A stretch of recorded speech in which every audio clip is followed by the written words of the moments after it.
Oke, rekaman baru saja kita mulai, jadi selamat bergabung di dalam kelas kita. Ini adalah pelajaran ke-8 dari eksegesis Mazmur di tahun 2021. Dan ya, kita sudah melewati setengah semester. Minggu lalu kita ada mid test bagi mereka yang berniat untuk mengambil nilai untuk mata pelajaran ini. Tetapi bagi yang lain, Anda tidak harus ikut ujian, tetapi saya berharap Anda tetap mau mempergunakan kelas ini sebaik-baiknya. Sekalipun Anda tidak ikut ujian, tapi tetap istilahnya mencamkan ya, hal-hal yang penting untuk bisa diterapkan di dalam kehidupan atau di dalam pemahaman yang lebih mendalam lagi akan Tuhan dan akan firman-Nya. Baik, dan sedikit mengingatkan bagi yang mid test, Anda bisa mengirimkan ya, hasil jawaban Anda ke alamat email saya. Dengan demikian kita akan masuk ke dalam materi kita. Pada hari ini kita akan kembali mengeksegesis dan membahas berbagai mazmur yang ada. Oke. Dan masih ingat 2 minggu lalu apa yang menjadi tema kita, dan sedikit menelusuri kembali, kita ada bicara yang paling pertama tentu kita membahas Mazmur pasal 1. Mazmur pasal 1 itu adalah pembukaan yang menceritakan tentang perbedaan orang yang berbahagia dengan orang yang fasik, orang yang benar dengan orang yang fasik. Dan bagaimana orang yang benar, yang berbahagia adalah orang yang tidak membiarkan dirinya dipengaruhi oleh hal-hal yang di luar desain Tuhan. Ya. Tetapi sebaliknya, yang siang dan malam mengisi dirinya dengan firman Tuhan, yang membiarkan dirinya justru dibentuk oleh firman Tuhan itu.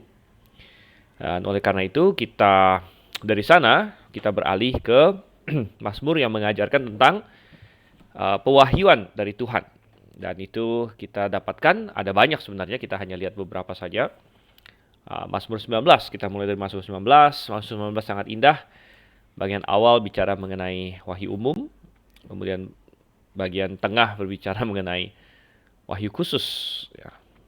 Dan kemudian bagian akhir berbicara mengenai bagaimana wahyu itu diaplikasikan kepada kita secara pribadi. Dan dari Wahyu 19 kita bicara mengenai wahyu umum yang terdapat di dalam berbagai mazmur, ya. Ada di sini juga misalnya Mazmur 33, ya, kemudian kita bicara mengenai Mazmur 8, dan kemudian kita ada bicara mengenai Mazmur Mazmur ini ya, Mazmur 119, kita bicara mengenai firman Tuhan. Mazmur 119. Oke, dan setelah itu kita ada bicara mengenai keselamatan.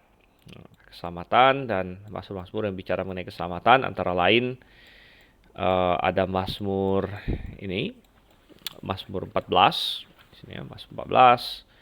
Kemudian ada Mazmur 49 dan kemudian Mazmur pasal 32 di sini.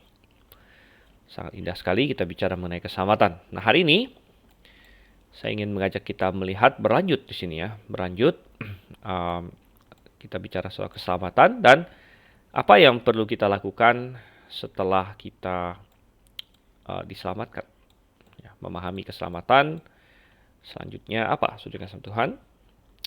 Coba kita pertama saja kita untuk membahas Mazmur pasal 24. Ya, Mazmur pasal 24. Jadi kalau Anda punya Alkitab, silakan Anda buka bersama dengan saya. Dan saya akan share screen juga. Oke. Mazmur pasal 24 di sini. Mazmur pasal 24. Oke. Ya. Dan Mazmur ini adalah Mazmur di dalam di dalam volume pertama atau jilid pertama. Jadi ingat bahwa pasal 1 sampai pasal 41 jilid pertama. Oleh karena itu Mazmur ini ditulis oleh Daud, karena semua Mazmur di jilid pertama itu ditulis oleh Daud atau anonim, dan anonimnya pun kita sangat-sangat istilahnya cenderung bahwa yang anonim pun sebenarnya ditulis oleh Daud, ya. Sebelum kita masuk lebih lanjut lagi, mari kita berdoa terlebih dahulu. Kita mau meminta pertolongan Tuhan untuk apa yang kita pelajari pada malam hari ini. Mari kita berdoa. Bapa di surga, kami sungguh mengucap syukur Tuhan untuk kasih Tuhan pada kami. Kami sangat mengucap syukur atas semuanya Tuhan. Kami pantas memuji Engkau, pantas meninggikan Engkau. Engkau layak dipuja. Sungguh indah dan sungguh ajaib bahwa kami bisa mengenal Engkau. Tuhan, malam ini kami ingin mengenal Engkau lebih dalam lagi. Itu adalah hal yang paling indah. Dan biarlah firman-Mu menjadi cara kami mengenal Engkau, karena Engkau menyatakan diri melalui firman-Mu. Tolong kami Tuhan. Kami berdoa dalam nama Yesus Kristus. Amin. Oke, Mazmur pasal 24. Ini Mazmur yang tidak panjang. Tidak panjang. 10 ayat. Ya, 10 ayat. Dan oke, coba kita lihat di sini sebelum kita lihat ya. Kita lihat diktat kita. Pendahuluannya adalah Mazmur yang ditulis oleh Daud ini berisikan pujian kepada Tuhan, dan adalah salah satu dari sekian banyak mazmur yang berfokus kepada kebesaran, kemuliaan, dan sifat-sifat Tuhan yang indah. Ya, sebenarnya boleh dibilang hampir semua mazmur berfokus pada Tuhan, ya, tetapi ada mazmur-mazmur yang intinya memuji Tuhan dan meninggikan Tuhan. Ini salah satunya, ya. Dan kenapa saya pilih ini menjadi tema kita? Karena setelah kita diselamatkan, yang perlu kita lakukan adalah kita perlu mengenal Tuhan semakin dalam. Mengenal Tuhan semakin dalam, karena dengan keselamatan itulah kita bisa mulai mengenal Tuhan. Karena ketika kita belum diselamatkan, kita adalah musuh Tuhan. Tapi ketika kita diselamatkan, kita sudah diperdamaikan. Dan Tuhan ingin kita semakin mengenal Dia. Kita masuk ke dalam keluarganya. Kita mulai memanggil Allah sebagai Bapa kita. Kita bagaikan diadopsi masuk ke dalam keluarga yang baru. Dan tentu Anda bisa membayangkan kalau misalnya Anda seorang anak dan Anda selama ini sangat kekurangan, dan Anda adalah seorang anak yang ya kita bilang anak jalanan mungkin, ya bukan merendahkan anak jalanan, tapi seorang anak yang tidak punya apa-apa, luntang-lantung, ya, dan lain sebagainya. Tapi kemudian Anda diadopsi, diangkat anak masuk ke dalam keluarga yang paling indah di dunia ini, keluarga yang paling kaya, keluarga yang pokoknya paling indah semua lah, gitu ya, paling harmonis dan sebagainya. Anda masuk ke situ, maka Anda akan berkata, wow, saya ingin tahu semua keluarga saya, ya, terutama bapak saya yang baru. Ya. Dan seharusnya orang Kristen, orang percaya yang diselamatkan, ya dia seharusnya begitu rindu untuk mengenal Tuhan lebih dalam lagi. Ya. Dan ini adalah salah satu mazmur yang menyatakan tentang Tuhan, dan banyak sekali mazmur berbicara mengenai Tuhan. Oleh karena itu, mazmur adalah kitab yang sangat baik. Kapan Daud menulis ini? Ya, tidak dinyatakan secara eksplisit di judul. Kadang-kadang ada mazmur yang judulnya langsung memberitahu kita. Tetapi untuk mazmur ini tidak eksplisit, tetapi kita bisa menyelidiki dari konteksnya. Nanti kita akan lihat dari ayat-ayat tertentu. Bisa jadi mazmur ini ditulis ketika Daud membawa tabut perjanjian masuk ke dalam Yerusalem. Dan kita masih ingat kalau Anda membuka di dalam Samuel, catatan Samuel dan juga Tawarik, bahwa Daud pernah mencoba melakukan ini 2 kali. Yang pertama gagal. Yang pertama gagal karena dia tidak mengikuti cara Tuhan untuk membawa tabut perjanjian. Dan dia hanya semangat untuk Tuhan waktu itu, tapi semangat yang salah. Itu saya lupa di kelas yang mana, tapi saya ada pernah singgung juga bahwa itu adalah ilustrasi bahwa hanya semangat saja, hanya motivasi saja, belum tentu benar di hadapan Tuhan. Ya, motivasi tentu sangat baik, Daud punya hati yang sangat baik, dia mau mendekatkan tabut Tuhan kepada dirinya, tapi dia gagal untuk mengikuti aturan Tuhan di dalam melakukan itu, sehingga dia menaruh tabut itu di atas kereta, ditarik oleh lembu, dan alhasil apa yang terjadi? Alhasil yang terjadi adalah ketika gerobak itu goyang, ya, lalu tabut seperti mau jatuh, seorang yang mengantar namanya Uza, ya, Uza memegang tabut itu untuk menghentikan tabut itu jatuh. Sehingga apa yang terjadi? Yang terjadi adalah Tuhan membunuh Uza, ya, karena melanggar kekudusannya di situ, dan Daud sempat sangat ketakutan. Ya, Oke, tabut itu tidak jadi. Tapi kali kedua dia datang dengan membawa tabut itu dengan sesuai dengan firman Tuhan. Dia minta orang Lewi, Bani Kehat, untuk mengusungnya. Ya, dan akhirnya tabut perjanjian itu masuk ke Yerusalem. Dan sepertinya Daud sudah mempersiapkan tempat di situ, ya, tempat di salah satu gunung di Yerusalem. Kita tahu, kita sudah pernah singgung bahwa Yerusalem itu banyak gunung, ya, dan gunung-gunung yang terkenal di Yerusalem, satu Gunung Sion, ya, makanya seringkali Yerusalem diidentikan dengan Sion, Sion, ya, Sion adalah Yerusalem. Ada lagi gunung-gunung lain yang bukit-bukit lain yang terkenal, ya, di Yerusalem. Salah satu yang paling terkenal adalah Bukit Moria. Bukit Moria ada di Yerusalem. Bukit Moria itu akhirnya menjadi tempat bait suci didirikan. Ya, tempat bait suci didirikan. Bisa jadi tempat itu juga yang sudah dipersiapkan oleh Daud untuk mendirikan kemah suci pada waktu dia membawa tabut perjanjian di situ. Dan rupanya Daud bisa jadi menulis Mazmur ini untuk peristiwa itu, peristiwa masuknya tabut ke dalam Yerusalem waktu dia membawa tabut itu, ya, bisa jadi. Dan dia meninggikan Tuhan, ya, dan kita bisa membagi Mazmur ini menjadi 3 bagian. Satu adalah ayat 1-2, Tuhan atau Jehovah Raja atas ciptaan. Kemudian dia adalah Raja kekudusan. Kemudian dia adalah Raja kemuliaan. Oke, coba kita lihat sekarang.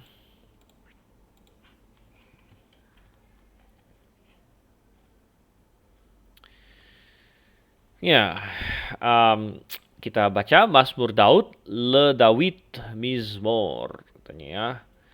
Tuhanlah yang empunya bumi serta segala isinya, dan dunia serta yang diam di dalamnya.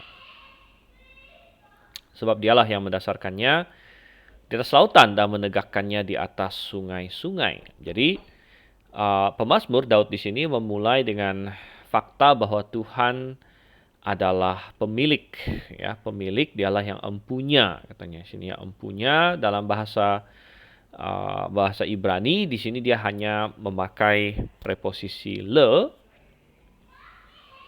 Jadi la Jehovah haaretz, meloah, dan isinya, segala isinya. Dan fakta bahwa Tuhan adalah pencipta itu sangat-sangat ditekankan di dalam Alkitab.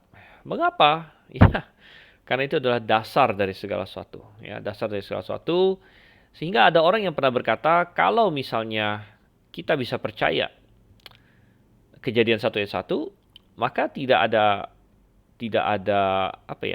ada halangan bagi kita untuk mempercayai ayat manapun yang lain setelahnya. Ya, Kejadian 1 ayat 1, pada mulanya Allah menciptakan langit dan bumi, gitu. Dan kalau itu benar, dan kita bisa mempercayai itu, bahwa Tuhan yang menciptakan langit dan bumi dan semua yang ada di dalamnya, maka apa herannya segala mukjizat? Apa herannya Yesus Kristus datang menjadi manusia? Apa herannya dia mati dan dibangkitkan? Ya, itu semua mungkin bagi Allah yang menciptakan segala sesuatu, gitu. Tetapi ketika kita membuang Kejadian 1 ayat 1, pada mulanya Allah menciptakan langit dan bumi, atau kita meragukannya, maka kita bisa meragukan semua yang lain juga, gitu.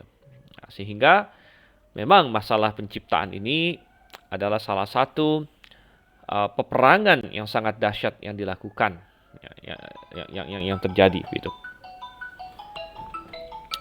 Oke, sebentar, kok ada yang menelpon saya nih. Oke, baik ya. Oke. Ya, nomornya tidak dikenal. Jadi, dan saya juga lagi kelas, jadi kita tidak akan angkat. Karena saya kadang-kadang ini juga kadang-kadang agak takut juga karena nomor saya kan diketahui ya, ada di berbagai tempat di Pedang Roh dan sebagainya. Saya takut kadang-kadang ada orang yang mencari saya untuk urusan rohani dan sebagainya, walaupun saya belum kenal nomornya. Tapi memang kebanyakan nomor yang tidak dikenal yang saya angkat ternyata jauh dari dugaan ya. Kebanyakan adalah menawarkan KTA lah segala macam ya, macam-macam lah pokoknya yang nggak benar gitu. Ya jadi ya kita lanjutkan di sini. Jadi dikatakan di sini ya Tuhanlah yang mempunyai bumi serta segala isinya dan dunia serta yang diam di dalamnya. Sebab dialah yang mendasarkannya di atas lautan dan menegakkannya di atas sungai-sungai. Dan sangat cocok sekali bagi Daud untuk memulai Mazmur ini dengan ini. Apalagi kalau kita mengaitkan ya dengan latar belakang bahwa bisa jadi ini ditulis dalam rangka memindahkan tabut ke dalam Yerusalem. Gitu. Tidak lama sesudah itu, Daud akan punya rencana untuk membangun sebuah rumah untuk Tuhan. Dan apa yang Tuhan katakan kepada Daud? Tuhan berkata kepada Daud, rumah apa yang mau kamu bangun untukku? Ya. Bumi ini adalah tumpuan kakiku. Ya. Mana ada rumah yang cukup besar untuk menampung aku? Ya. Dan ingat bahwa tabut Tuhan itu bagi orang Israel menyimbolkan kehadiran spesial Tuhan. Tetapi Daud mengingatkan di sini dalam momen membawa tabut itu bahwa walaupun tabut Tuhan, apalagi di dispensasi Israel, memang menggambarkan kehadiran Tuhan.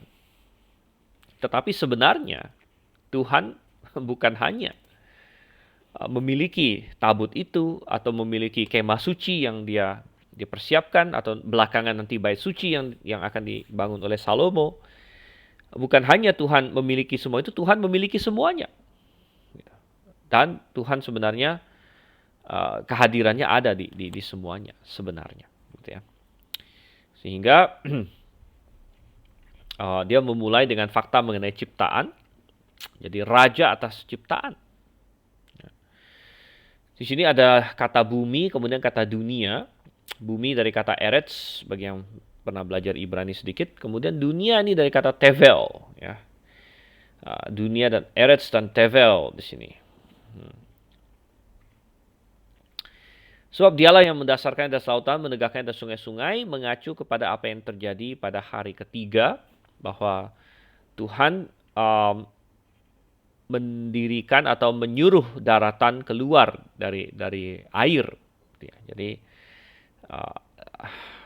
di hari kedua Tuhan menciptakan cakrawala, memisahkan air yang di atas dengan air yang di bawah. Dan pada hari ketiga Tuhan mengumpulkan air di satu tempat sehingga muncul daratan. Sehingga dikatakan bumi didasarkan di atas lautan. Di sini. Oke, lalu kita masuk ke ayat 3 sampai dengan ayat yang ke-6. Ayat 3 sampai ayat yang ke-6 kita bisa membayangkan ya bahwa Daud ya, dia sedang membawa tabut itu menuju Yerusalem. Dan menuju Yerusalem itu elevasinya tinggi. Gitu. Ya, elevasinya tinggi, jadi Yerusalem adalah kota di atas bukit, pegunungan. Nah, sehingga kalau berjalan dari arah lain, itu selalu bilangnya naik ke Yerusalem. Naik ke Yerusalem. Gitu. Dan sambil mereka menuju Yerusalem, jadi mereka naik. Jadi dia berkata di sini apa? Siapakah yang boleh naik ke atas gunung Tuhan? Ya, jadi ingat bahwa Daud mempersiapkan mungkin di Gunung Moria, mungkin di tempat yang lain, ya, suatu kemah untuk tabut perjanjian Tuhan. Tapi Daud di sini dalam inspirasi Roh Kudus bertanya, ya, oke, dia sudah mempersiapkan tempat untuk tabut Tuhan nanti dan itu menjadi simbol dari kehadiran Tuhan. Tapi siapa yang boleh mendekat? Siapa yang boleh datang di situ kepadanya? Ya, sehingga ini dinyatakan dalam bentuk pertanyaan. Siapakah yang boleh naik ke atas gunung Tuhan? Siapakah yang boleh berdiri di tempatnya yang kudus? Orang, jadi dia menjawab sendiri, orang yang bersih tangannya dan murni hatinya. Jadi kalau kita lihat, ya, di dalam bahasa Ibraninya tadi ayat 3, mi itu siapa? Mi Ya'ale, siapa akan naik? Bahar Jehovah, Har adalah gunung, ya. Kita paling terkenal adalah Harmagedon orang bilang, wah, biasa orang berpikir Armageddon itu kan kiamat, ya. Sebenarnya Harmagedon itu nama tempat, ya, yaitu Gunung Megiddo, Harmagedon, ya. Har, gunung, Megiddo. Jadi di gunung Jehovah, Umi Yakum, siapa akan berdiri? Bimkom Kodsho, ya. Oke, jadi dijawab itu orang yang bersih tangannya dan murni hatinya. Jadi eksternal dan internal. Eksternal internal. Kita tahu bahwa orang Yahudi sangat menekankan pada waktu itu juga kebersihan ritual. Kebersihan ritual mereka punya, dan hukum Taurat juga ada mengajarkan karena itu simbolik. Mereka harus bersih, mereka tidak boleh kena kepada mayat, ya, dan lain sebagainya. Ya, tetapi ingat bahwa Tuhan bukan hanya peduli dengan apa yang eksternal, Tuhan juga jauh lebih peduli lagi dengan apa yang internal. Sehingga di sini dikatakan, ya, bersih tangannya, murni hatinya, mengacu kepada internal, hati, dan juga eksternal, tangan. Tangan tentu juga bisa mengacu pada perbuatan, ya, perbuatan apa yang dilakukan oleh tangan, bisa juga. Kemudian dikatakan yang tidak menyerahkan dirinya kepada penipuan dan yang tidak bersumpah palsu. Oke. Nah, ini. Jadi tema kita adalah Jehovah adalah raja atas kekudusan. Jadi ini menggambarkan kekudusan. Siapa yang boleh datang mendekat kepada Tuhan? Orang yang kudus. Ayat 5, dialah yang akan menerima berkat. Ya, berkat. Berkat itu dari kata berakah. Berakah. Ya, ini sudah sangat mirip dengan berkat di bahasa Indonesia, ya. Menerima berkat dari Tuhan dan keadilan, ya, sedekah, keadilan. Sedekah. Keadilan dari Allah yang menyelamatkan dia.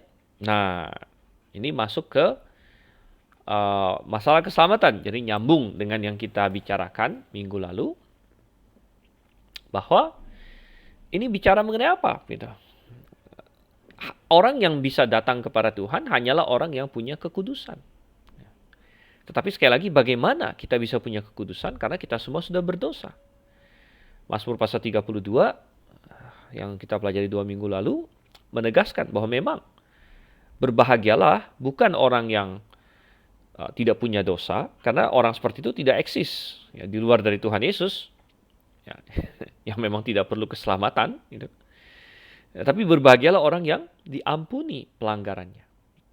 Jadi itu keselamatan kita adalah berdasarkan pengampunan terhadap dosa. Oleh karena itu kita bisa berkata bahwa kekudusan yang kita miliki adalah kekudusan berdasarkan keselamatan Tuhan, ya. Tetapi bukan hanya itu, tetapi kekudusan yang berlanjut dari keselamatan itu. Nah, jadi ini adalah hal yang sering kita ilustrasikan dengan berkata bahwa kekudusan itu ada yang bersifat posisional dan ada yang bersifat karakter. Jadi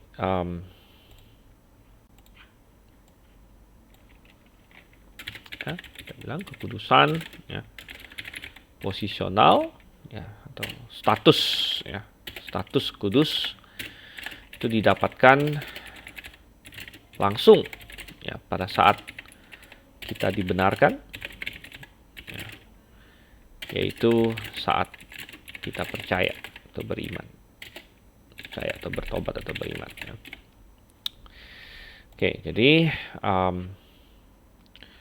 nah ini, ya. Tetapi ada kekudusan. Nah, ini kita bisa sebut dengan berbagai macam cara. Kekudusan praktis, ya, atau kekudusan karakter, ya, pakai istilah karakter, ya. Dan ini adalah kekudusan yang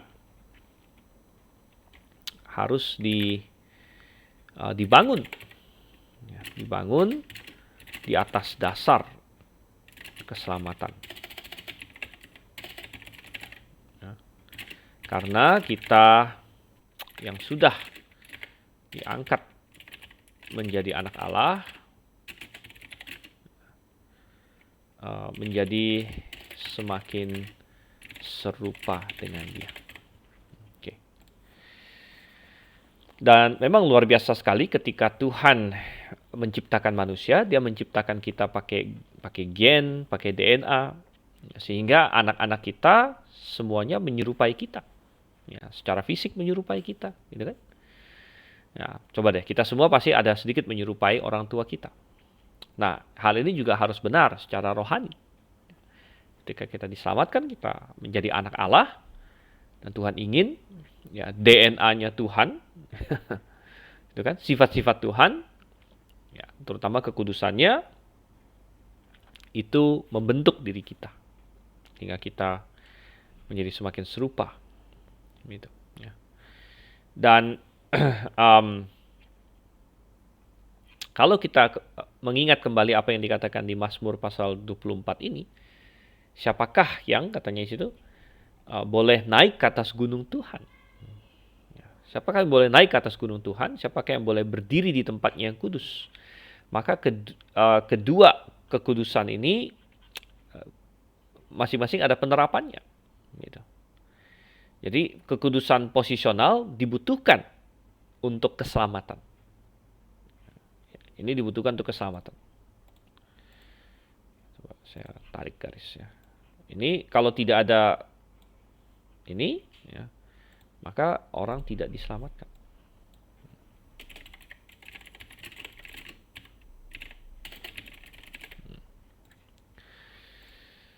Tetapi kekudusan yang praktis atau karakter ini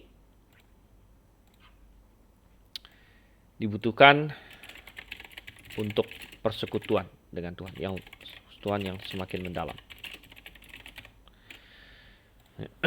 Jadi kita melihat di sini, ya. Saya mute sebentar, ya, bagi yang baru saya bergabung. Ya, kita bilang bahwa siapa yang bisa datang kepada Tuhan? Kalau kita bicara mengenai keselamatan, ya, jawabannya adalah orang yang kudus. Ya, kudus secara apa? Kudus secara posisional. Kalau kita bicara siapakah yang bisa datang kepada Tuhan? Dalam konteks apa? Dalam konteks persekutuan yang semakin mendekat, semakin akrab dengan Dia.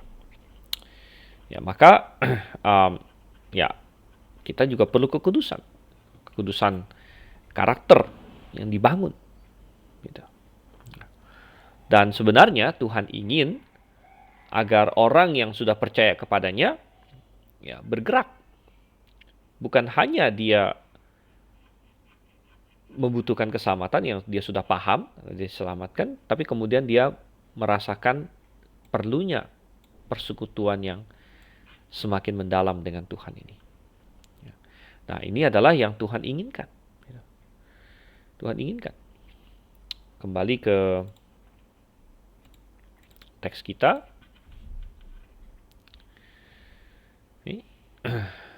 Itulah angkatan, ayat 6 sini, ya. Itulah angkatan orang-orang yang menanyakan Dia, yang mencari wajah-Mu, ya Allah Yakub.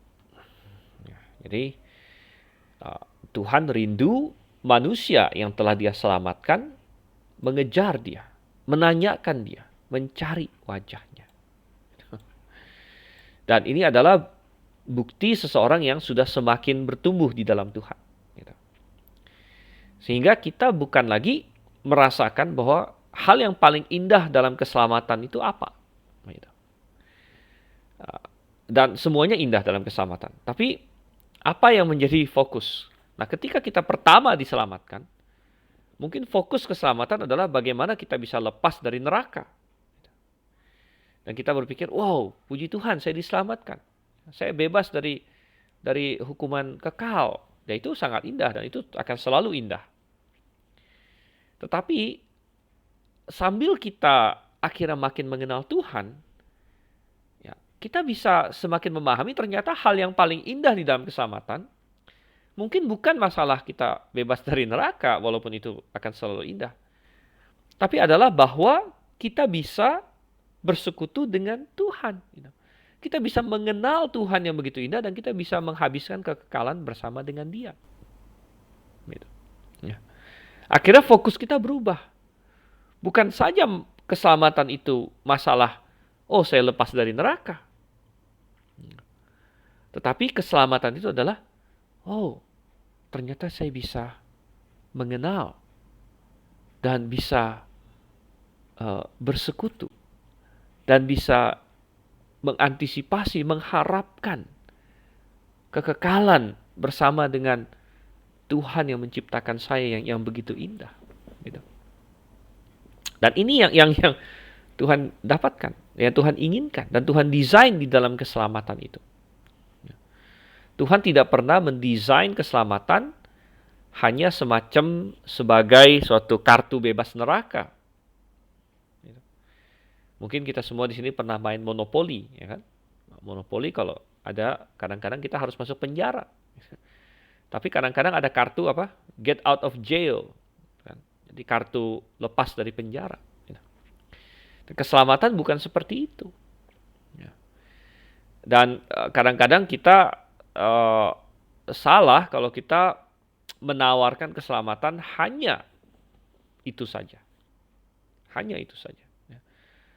Hanya, oke, kamu mau nggak bebas dari neraka? Ya, saya tidak katakan salah 100% karena kadang-kadang memang itu yang perlu didengar oleh orang, manusia. Ya, maukah kamu diselamatkan? Namanya saja keselamatan kan? Maukah kamu diselamatkan? Jadi tidak salah untuk menawarkan itu. Ya. Tetapi ini hanyalah satu aspek. Gitu. Salah satu aspek dari keselamatan, ya, yaitu aspek mulainya. Tetapi kita bilang bahwa Tuhan tidak berniat untuk menyelamatkan orang yang berkata, oh saya mau lepas dari neraka, tapi saya tidak mau punya hubungan dengan Tuhan. Tuhan tidak bermaksud untuk mau menyelamatkan orang yang demikian. Dan ini bisa sedikit banyak menjawab pertanyaan, ya, kenapa Tuhan kadang-kadang di dalam Alkitab ya, sepertinya membiarkan ada batu sandungan. Ya. Ada ayat-ayat tertentu yang mengatakan, oh ya, Tuhan telah istilahnya menutup mata mereka, atau mata mereka telah misalnya Tuhan ngomong sama Yesaya atau Yeremia gitu kan, berbicaralah kepada bangsa yang bebal hatinya, yang matanya tertutup dan sebagainya, yang telinganya tertutup, yang walaupun mendengar nggak ngerti, walaupun melihat tapi nggak paham, ya, supaya jangan mereka berbalik dan ini aku menyembuhkan mereka dan lain sebagainya. Dan kadang-kadang kita bertanya, kenapa ya? Kenapa Tuhan membiarkan begitu? Kenapa Tuhan membiarkan kadang-kadang ada batu-batu sandungan bagi orang-orang tertentu? Dan padahal Tuhan berkata Dia ingin semua orang diselamatkan, gitu. Dan memang benar sebenarnya Tuhan ingin semua orang diselamatkan, tetapi keselamatan itu harus dilihat dari sudut pandang Tuhan.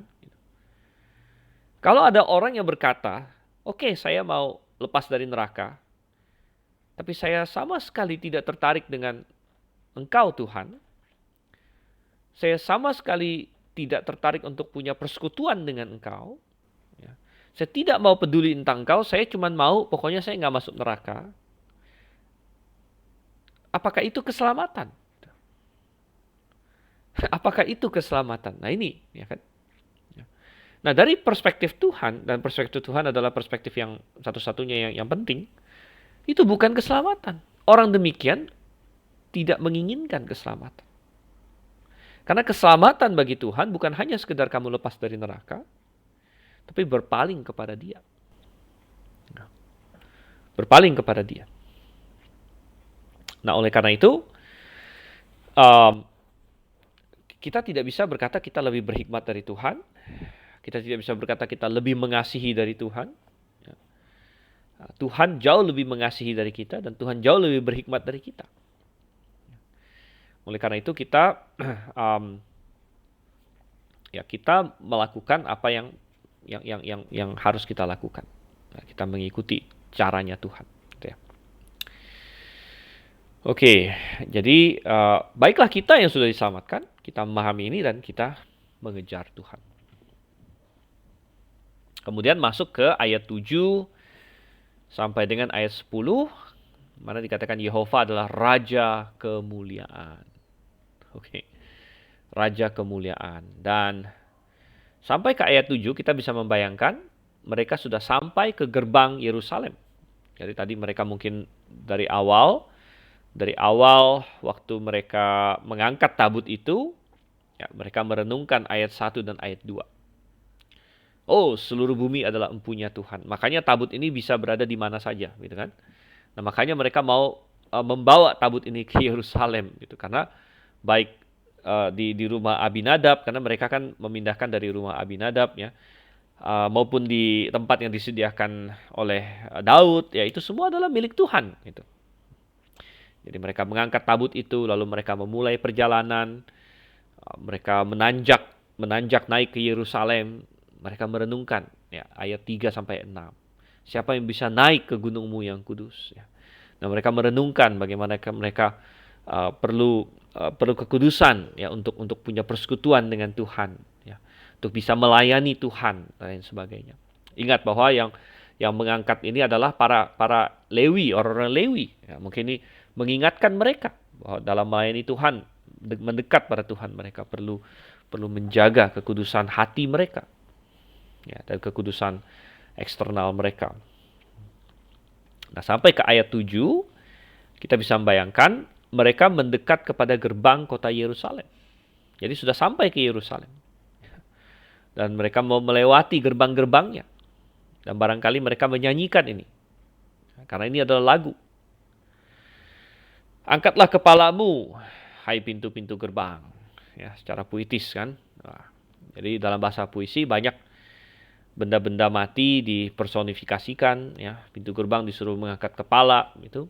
Ya, karena pohon, gunung, semacam disuruh ngapain, gitu ya.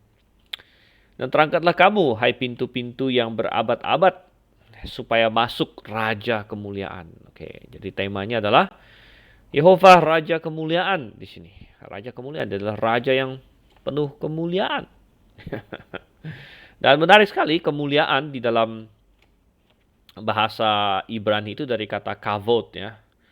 Dari kata kavod itu secara literal artinya berat, gitu. Wah. Hari ini kita hidup di dunia yang kalau berat itu dianggap negatif malah. Ya, misalnya seseorang berat badannya sangat berat, wah dianggap overweight, obesitas. Jadi kita semua kadang-kadang wah kita takut sekali ini timbangan naik kan. Gitu. Tapi tidak demikian di zaman itu, ya. Tidak demikian di zaman itu. Sesuatu itu berharga, semakin berat dia semakin berharga. Ya.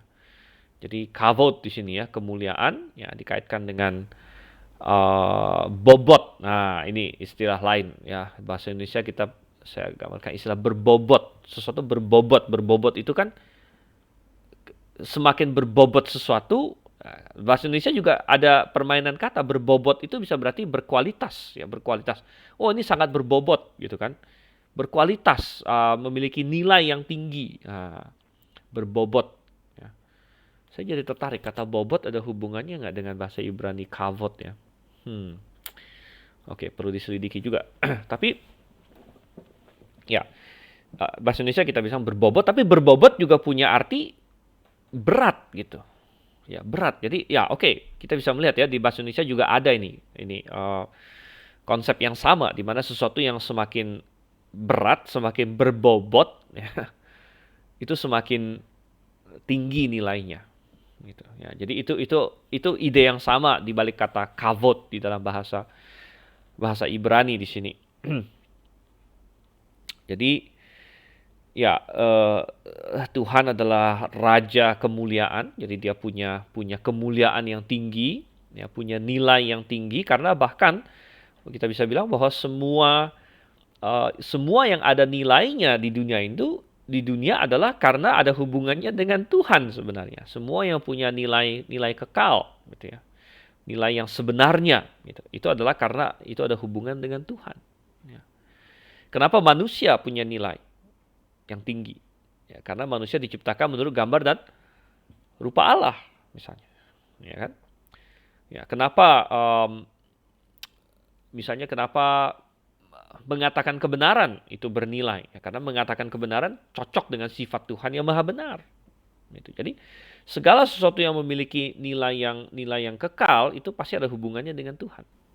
Ya, karena Tuhanlah sumber dari segala bobot, segala nilai sebenarnya. Oke, ya, siapakah itu Raja Kemuliaan? Tuhan, jaya dan perkasa. Sini ya, jaya dan perkasa. Tuhan perkasa dalam peperangan. Nah, memang di dunia ini kita tidak lepas dari konflik atau permasalahan. Gitu. Dan Tuhan adalah penolong kita dalam segala konflik, segala peperangan yang kita alami. Gitu. Dan ini sangat benar bagi Daud. Kita tahu bahwa Daud banyak berperang. Waktu itu berperang yang literal, berperang yang fisik. Dia ada melawan orang Filistin, orang Amon, orang macam-macam ya, orang-orang Moab, orang Edom.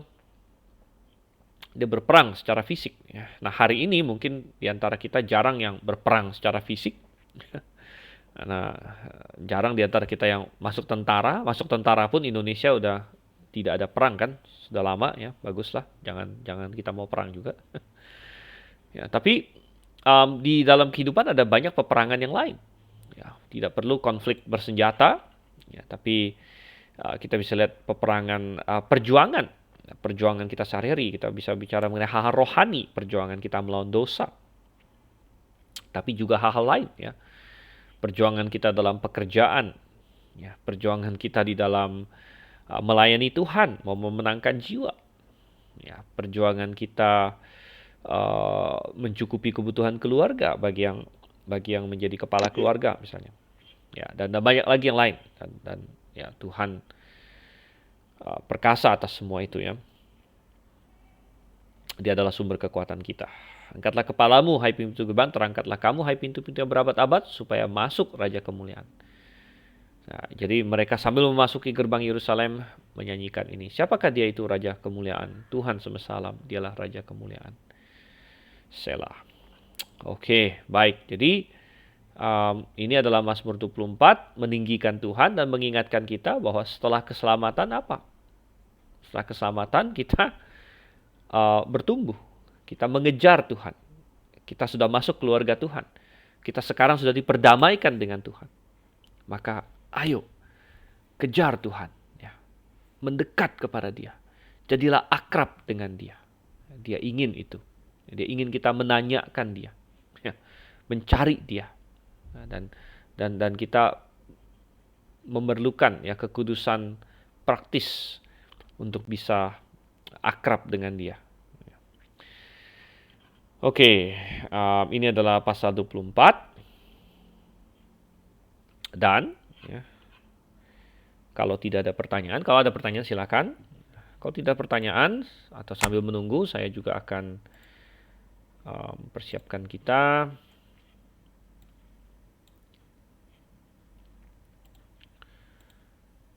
Masuk yang berikutnya, karena hari ini temanya adalah kita mau melihat beberapa mazmur yang menyatakan tentang Tuhan, menyatakan sifat Tuhan.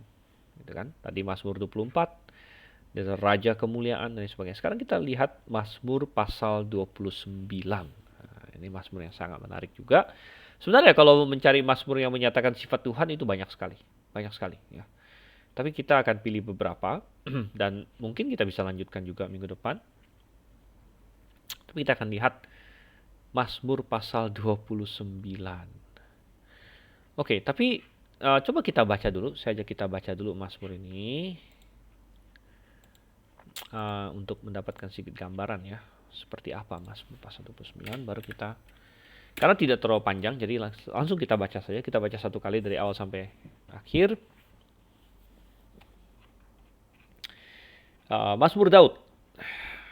Kepada Tuhan, hai penghuni sorgawi, kepada Tuhan sajalah kemuliaan dan kekuatan. Berilah kepada Tuhan kemuliaan namanya, sujudlah kepada Tuhan dengan berhiaskan kekudusan. Oke, masih ada kaitan ya dengan yang tadi kita bicarakan, kekudusan di sini. Suara Tuhan di atas air, Allah yang mulia mengguntur, Tuhan di atas air yang besar. Suara Tuhan penuh kekuatan, suara Tuhan penuh semarak, suara Tuhan mematahkan pohon aras. Bahkan Tuhan menumbangkan pohon aras Libanon. Ia membuat gunung Libanon melompat-lompat seperti anak lembu dan gunung Sirion seperti anak banteng. Suara Tuhan menyemburkan nyala api. Suara Tuhan membuat padang gurun gemetar. Tuhan membuat padang gurun Kadesh gemetar. Suara Tuhan membuat beranak rusa betina yang mengandung. Bahkan hutan digundulinya, dan di dalam baitnya setiap orang berseru hormat. Tuhan bersemayam di atas air bah. Tuhan bersemayam sebagai raja untuk selama-lamanya. Tuhan kiranya memberikan kekuatan kepada umatnya. Tuhan kiranya memberkati umatnya dengan sejahtera. Oke, ya, Mazmur pasal 29. 11 ayat di sini. Kita lihat. Dan ya, apa yang kita baca tadi ini menggambarkan Tuhan juga. Di sini ya, menggambarkan Tuhan terutama dalam apa? Ya, terutama dalam suatu badai sepertinya. Sini ya, suatu badai, suatu barusan tadi ini ya, hujan deras, lumayan deras sih di Jakarta. Saya nggak tahu di tempat lain. Tadi Mbak Mitorio bilang di Depok ada hujan juga. Ya.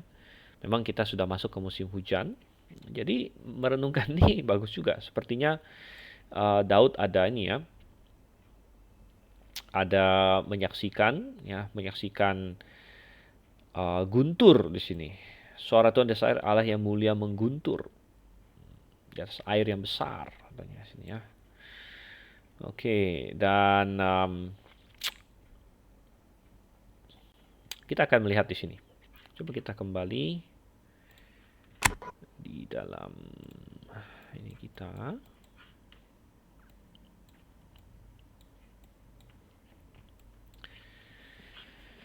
Mazmur pasal 29. Mazmur ini ditulis oleh Daud. Barangkali setelah menyaksikan suatu badai yang hebat. Ya, bisa jadi. Ya. Dan ingat bahwa Daud punya banyak pengalaman di alam. Kita tidak tahu badai mana yang menginspirasi dia untuk menuliskan ini. Menginspirasi dalam tanda kutip ya. Karena yang menginspirasikan adalah Roh Kudus. Tapi bisa jadi dia terpicu untuk menulis ini setelah dia menyaksikan suatu badai yang luar biasa, gitu ya. Dan dia bisa melihat dan memuliakan Tuhan di dalam itu. Ya. Ingat bahwa Daud waktu semasa kecil dia sangat erat dengan alam. Dia adalah gembala. Ya, gembala itu sering tidur di padang, ya, sering. Dan bisa jadi dia di masa di padang ada menyaksikan ya, badai hebat lain sebagainya. Atau setelah dia dewasa, dia ada banyak lari dari Saul atau melawan orang Filistin lain sebagainya. Ya. Dan kalau kita membaca Mazmur 18, saya nggak akan bukakan di screen, tapi Anda kalau lihat Alkitab di depan Anda, di Mazmur 18 pernah Daud minta tolong sama Tuhan. Dan sepertinya Tuhan menjawab dia dengan suatu fenomena alam juga. Gitu. Ya, fenomena alamnya apa? Kita tidak tahu apakah itu gempa bumi, ya, atau suatu badai yang besar begitu. Ya, kita tidak tahu. Tapi yang jelas ada disinggung di Mazmur 18. Karena di Mazmur 18 Anda boleh baca di ayat 7 kan ini. Dalam kesesakan aku berseru kepada Tuhan. Ya. Lalu ayat 8 apa? Goyang dan goncanglah bumi. Ya, Tuhan menolong dia. Ya, dengan menggoncangkan bumi. Dan ayat 10 yang menekukkan langit. Lalu turun ke kekelaman ada di bawah kakinya. Bisa jadi ini bicara mengenai suatu badai besar dengan langit yang tiba-tiba menjadi gelap gulita karena awan dan lain sebagainya. Ya, jadi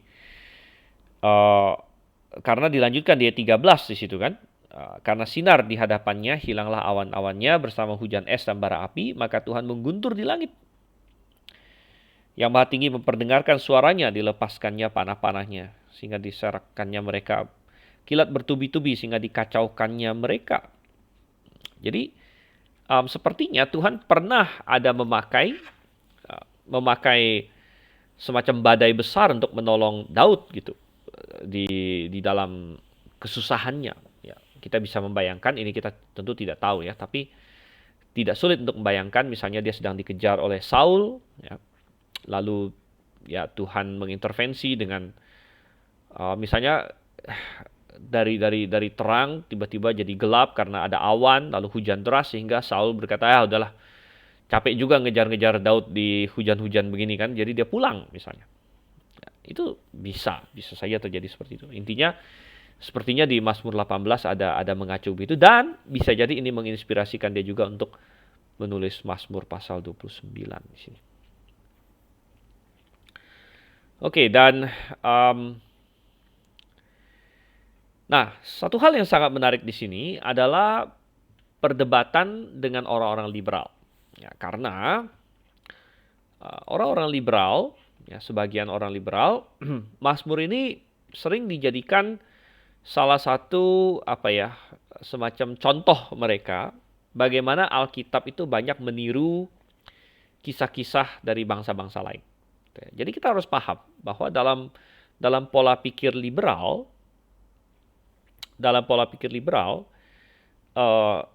orang-orang liberal ini cuma Kristen di namanya saja. Jadi mereka itu Kristen KTP, benar-benar. Ya. Mereka namanya Kristen tapi sama sekali nggak mengenal Tuhan. Gitu. Dan mereka terpengaruh oleh teori evolusi dan sebagainya, sehingga mereka juga percaya bahwa ada yang namanya evolusi agama. Gitu. Evolusi agama. Nah, dalam evolusi agama, tahap awal itu adalah animisme, dinamisme. Kemudian masuk ke politeisme. Kemudian belakangan sebagai puncaknya barulah monoteisme. Jadi mereka menganggap itu adalah semacam suatu progresi natural. Ya, mereka tidak percaya bahwa iman Yahudi, ya, iman percaya satu Tuhan dan sebagainya itu adalah kebenaran gitu. Itu benar-benar Tuhan. Enggak, mereka sebenarnya nggak percaya Tuhan. Mereka cuma namanya doang Kristen. Dan mereka percaya bahwa agama-agama itu adalah hasil evolusi pemikiran manusia yang lama-lama menjadi monoteis, yaitu Yahudi. Ya, jadi makanya mereka berteori, makanya agama monoteis itu muncul belakangan. Sedangkan agama politeis muncul duluan. Ya, ini teori mereka.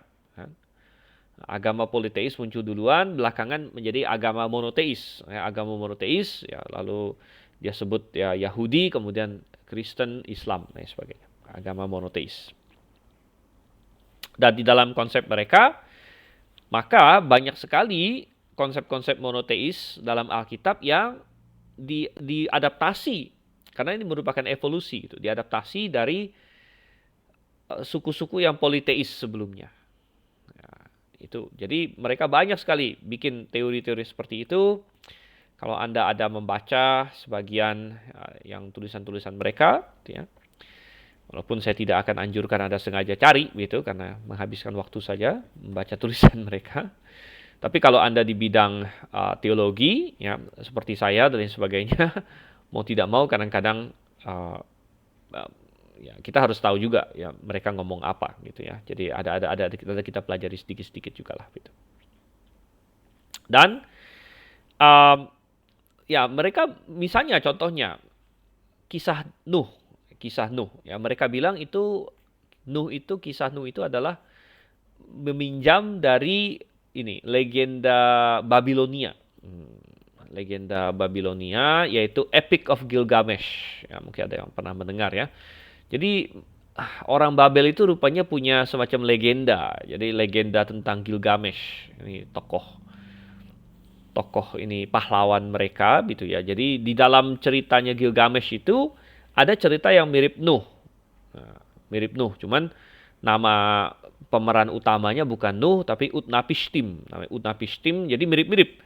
Utnapishtim jadi ada dewa-dewi, ada dewa yang marah dengan manusia lalu mau menghancurkan dengan air bah, lalu ada dewa lain. Nah, ini beda ya. Jadi kalau di cerita Epic of Gilgamesh, dewanya banyak gitu. Jadi ada dewa yang mau menghancurkan, ada dewa yang mau menyelamatkan. Lalu dewa yang mau menghancurkan ini mau datangkan air bah, lalu ada dewa yang mau menyelamatkan, dia kasih tahu Utnapishtim. Lalu suruh Utnapishtim bikin bahtera ya, dan lain sebagainya. Jadi ada kemiripan di sini ceritanya. Tapi orang liberal selalu berkata bahwa Alkitab meniru, ya, meminjam gitu, mengadaptasi cerita Epic of Gilgamesh. Kita bilang tidak. Sebaliknya, Epic of Gilgamesh itu adalah legenda air bah yang merupakan memori residual begitu. Karena ingat bahwa semua suku bangsa di dunia hari ini berasal dari Sem, Ham, dan Yafet. 3 orang anak Nuh yang ikut dalam bahtera, dari merekalah semua bangsa di dunia berpencar. Sehingga sebenarnya ada potensi untuk semua suku bangsa di dunia ini kalau mereka menyimpan ya cerita-cerita nenek moyang mereka semua rata-rata bisa punya cerita tentang air bah gitu. Dan itu memang nyata gitu, terjadi ya. Hampir banyak sekali suku di dunia ini yang memang punya kisah tentang air bah. Jadi bukan hanya Babel dan Yahudi, tapi banyak sekali. Banyak sekali ya. Bahkan Anda bisa mengecek ya, di Indonesia ada berapa suku. Ada banyak ya, banyak suku. Anda boleh mengecek di suku Anda ada nggak legenda tentang air bah gitu ya. Nah, ini bisa jadikan riset juga gitu. Jadi kita bilang justru yang di Alkitab itu dipelihara langsung dari Tuhan, versi original kejadiannya gimana. Sedangkan yang akhirnya tersebar di berbagai suku itu adalah sudah hasil korupsi, legenda itu diceritakan sudah ngaco ke sana kemari ya, sudah melalui waktu sudah termitologisasi dan sebagainya. Ya, jadi terbalik. Tetapi kita bilang bahwa misalnya kembali ke Mazmur ini, ya Mazmur ini dianggap oleh orang liberal sebagai adaptasi dari puisi Ugaritik ya Kanaan terhadap dewa halilintar yaitu Baal. Jadi menurut mereka ini tadinya adalah puisi untuk Baal, dewa guntur, ya, dewa halilintar. Kalau nggak salah ada YouTuber terkenal namanya Halilintar ya. Kayaknya saya pernah dengar deh. Tapi oke. Itu bukan dewa Halilintar ya. YouTuber Indonesia ya kalau nggak salah. Ya. Oke, tapi ya, nah ada ini dewa halilintar adalah Baal katanya gitu ya. Jadi akhirnya diadaptasi oleh orang Israel. Ya, kita bilang ini adalah teori liberal, kita tidak percaya gitu. Karena Alkitab mengatakan ini ditulis oleh Daud ya. Dan kita melihat kita bisa bagi menjadi 3 juga, memuji kemuliaan Tuhan, menyatakan kuasa suara Tuhan, dan kemudian mendeklarasikan kedaulatan Tuhan. Oke, coba kita lihat sekarang ya. Kita lihat.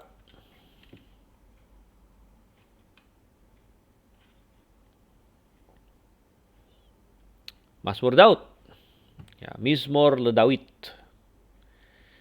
Kepada Tuhan, hai penghuni sorga, kepada Tuhan sajalah kemuliaan dan kekuatan. Ya, pertama istilah penghuni sorga ini sangat menarik. Ya, hai penghuni sorgawi, ini bukan terjemahan literal. Ini sudah semacam ya ditafsirkan sedikit ya.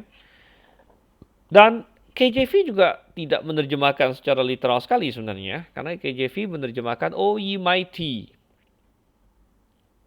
"O ye mighty" secara literal adalah Bnei Elim. Bnei Elim anak-anak Allah sebenarnya sini ya. Bnei Elim, anak-anak Allah, El dari El. Ya. Ya, tapi El di sini bisa juga mengacu pada orang-orang yang kuat gitu ya, yang kuat. Nah, Elai terjemahkan ini berbicara mengenai penghuni sorgawi, jadi kayak malaikat gitu. Bisa ya karena anak-anak Allah bisa mengacu kepada malaikat. Ada perikop-perikop di mana anak-anak Allah mengacu pada malaikat. Ya.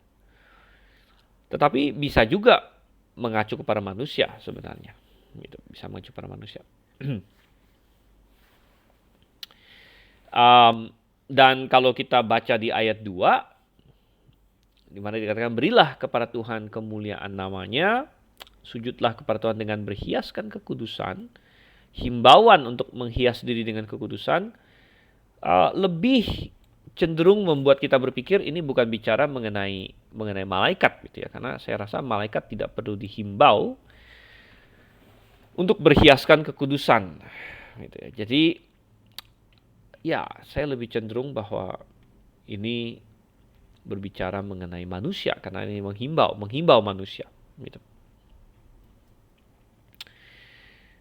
Dan kalau begitu maka manusia apa ini maksud ya, manusia yang ini, yang semua manusia yang kuat gitu, yang hebat ya, raja-raja mungkin ya, pembesar-pembesar ya, karena mereka diingatkan bahwa kekuatan mereka dan kekuasaan mereka tidak ada apa-apanya dibandingkan dengan kekuasaan Tuhan. Gitu. Ini adalah poinnya. Dan mereka tidak boleh mengejar kemuliaan mereka sendiri. Karena manusia di muka bumi ini adalah hamba Allah. Gitu. Kita diciptakan untuk mengurus ciptaannya Tuhan. Sehingga segala kemuliaan harus kita kembalikan kepada Tuhan. Dan itulah yang dikatakan berilah kepada Tuhan kemuliaan namanya. Nama itu adalah kita bilang nama adalah perwakilan dari seseorang. Jadi nama Tuhan itu mewakili diri Tuhan. Jadi kemuliaan namanya, ya, kemuliaan diri Tuhan. Dan tadi sudah kita singgung sedikit, mana sujudlah kepada Tuhan dengan berhiaskan kekudusan. Ya, tadi kita bicara bahwa karena Tuhan kudus, ya, maka kalau orang yang mau akrab dengan Dia, bersekutu dengan Dia, juga memerlukan kekudusan. Gitu ya. Kekudusan dimulai secara posisional dalam keselamatan, dan kemudian harus dibangun secara karakter untuk semakin dekat pada Dia. Tuhan ingin orang yang berhiaskan kekudusan. Itu indah di hadapan Tuhan. Lebih daripada keindahan fisik. Hari ini adalah zaman yang sangat mementingkan keindahan fisik. Ini adalah zaman Instagram. Ini adalah zaman media sosial. Ya, dan semua orang berlomba-lomba untuk tampil the best dalam media sosial. Gitu. Sampai-sampai diciptakanlah filter.